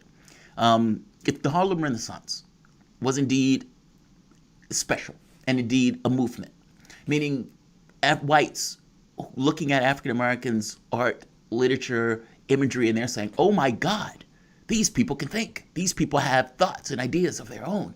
I didn't know. Or for that matter, Will and Grace, same thing. It was like, whoa, those gay people eat dinner and lunch and talk just like we do. Like, it's a weird, I know that sounds stupid to say, but I think that third person perspective does indeed help people to identify with something that they consider the other. I mean, same thing with the Cosby Show. Look at that family. Oh God, that family is so great. You can identify with them. And something else happened. When Bill Cosby and that show was coming on, you had African Americans that started to increase in regards to the number of people who were going to the black colleges. Why? The example that was being set. It's no different if you're listening to something as music, and it's no different, or if you're looking at something as a television show. The moment that you start identifying with it, you can't say, I just listened to the beat. I don't buy it at all. I don't buy that. I don't buy it at all. The repetition, the way people repeat it over and over and over again, even the way they emulate from the standpoint of not necessarily a role model might be too strong, but definitely liking and considering a certain degree of style that's associated with this person or that person that's behaving that way. So I think he's right. I thought it was a great conversation, fascinating conversation, and it brought me back to my old studies. Like I used to be heavy into Afro-American studies, and so it was a great conversation with him. No, man, great show today. Absolutely. I agreed there. 202 again, 202-521-1320 is the number. We've got Malik calling in from DC. Malik, you're on. What's going on? Hey, good morning, fellas. I enjoyed that interview and definitely enjoyed the what I caught of the show today. I did try to shoot you guys a question via Twitter because I was very interested to see if Dr. Kunjufu would have a perspective on the black middle class and the black affluent class, and basically in many ways their absence from engagement on the issue of black scholastic achievement, for lack of a better term, because from my perspective on that is that largely, and use the example of people like Bill Cosby, who represent in many ways from those of us who are on the far left, we see people like Bill Cosby and Barack Obama and all these other folks as the bourgeoisie, the black bourgeoisie that has always served as as gatekeepers, but also as an obstacle to black liberation. And I wanted to get his opinion on that. And I think it kind of ties into the discussion you guys had early on moral relativism, because, for me, it in many ways, it is a question of principle. And I think in many ways, black people in this country have adopted the principles of the dominant colonizer population and the imperialist and capitalist population, and we don't invest in our people when we achieve a certain level of class or economic status. It's like Obama gets in office, that isn't stopping him from bombing other countries. Like, a black person. I had a friend of mine, one of my old bosses, he said he voted for Obama because he was black. And I said, okay. And he says, I just thought he'd do something different because of his race. And I think, and this was in regards to foreign policy. This was even in regards to domestic policy. And after that, he didn't vote for him the second time around when he realized this guy's just like everybody else. What do you think, Shane? I'll be honest, I'm struggling for words here. Yeah, that's an issue. Voting for somebody simply, the problem there is it's not voting for them because of their race. That's not the issue there. It's assuming that because of their race, they're going to lean one way or the other on these issues. I mean, I'll be honest. I just hesitate to talk about these issues in general because, frankly, I know that I don't know that much about them. And then furthermore, I hesitate to try to make them my own in some sense. I feel trying to learn more over time. But I don't think you're trying to make the issues your own, Shane. I don't take it that way. Look, all of us have our experiences, right? And as we, carve our way through this kind of time reality space, we're going to have takes. And those takes are not always going to be entirely accurate, especially the further away from a particular topic you are, the more difficult it is to see it. But simultaneously, the further away, sometimes the better you can see it.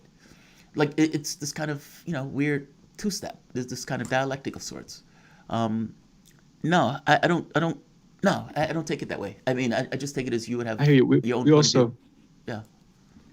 I kind of do. I'll be honest. I'm also dealing with a medical problem today, and so I'm a little bit distracted by this other pain stuff going on in my literal body here. Anyway, a few minutes. Do you want to tell what's going on? I mean, we got a caller.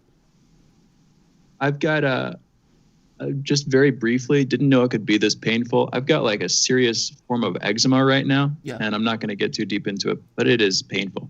Never had this problem before, trying to figure out what's causing it. And anyway, I don't want to get too deep into it. We've got Anthony calling in from Detroit. Anthony, you're on the line. What's going on?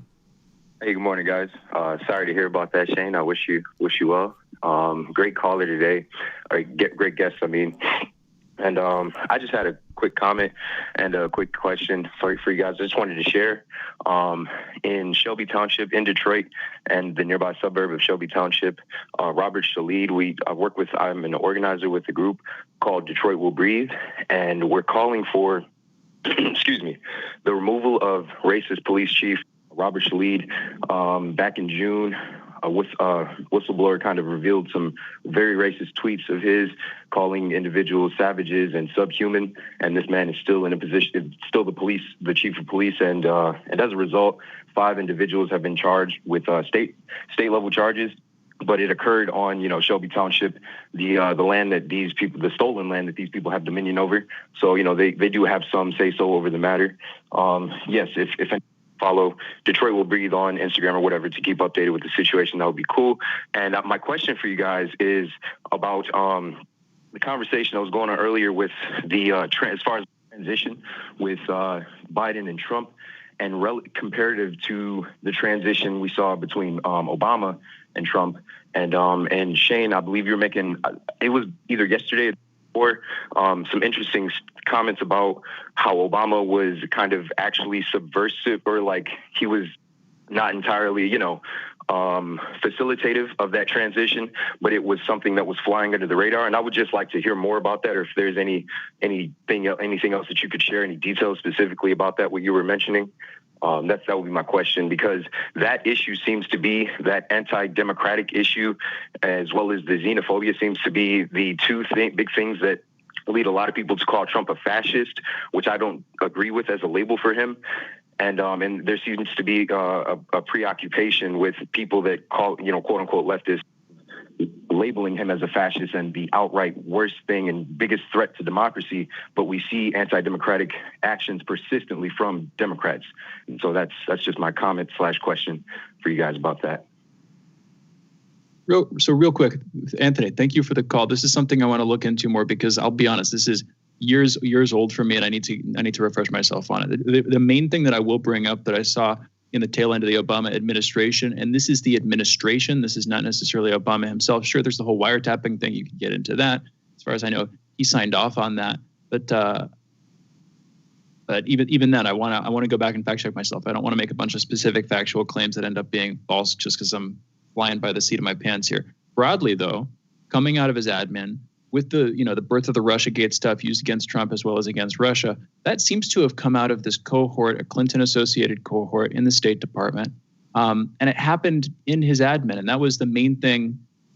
If you're going to look at, what is a transition, specifically just to bring people back up to speed, what we were talking about was that Obama did a better job bringing Trump's team into place. He met with Trump in the White House. Trump is refusing to concede this election here. On its face, I get it.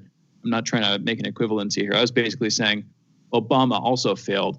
Really what I'm saying here is the Obama administration made Trump's next 4 years hell. Now, that was not just them. That was along with the media.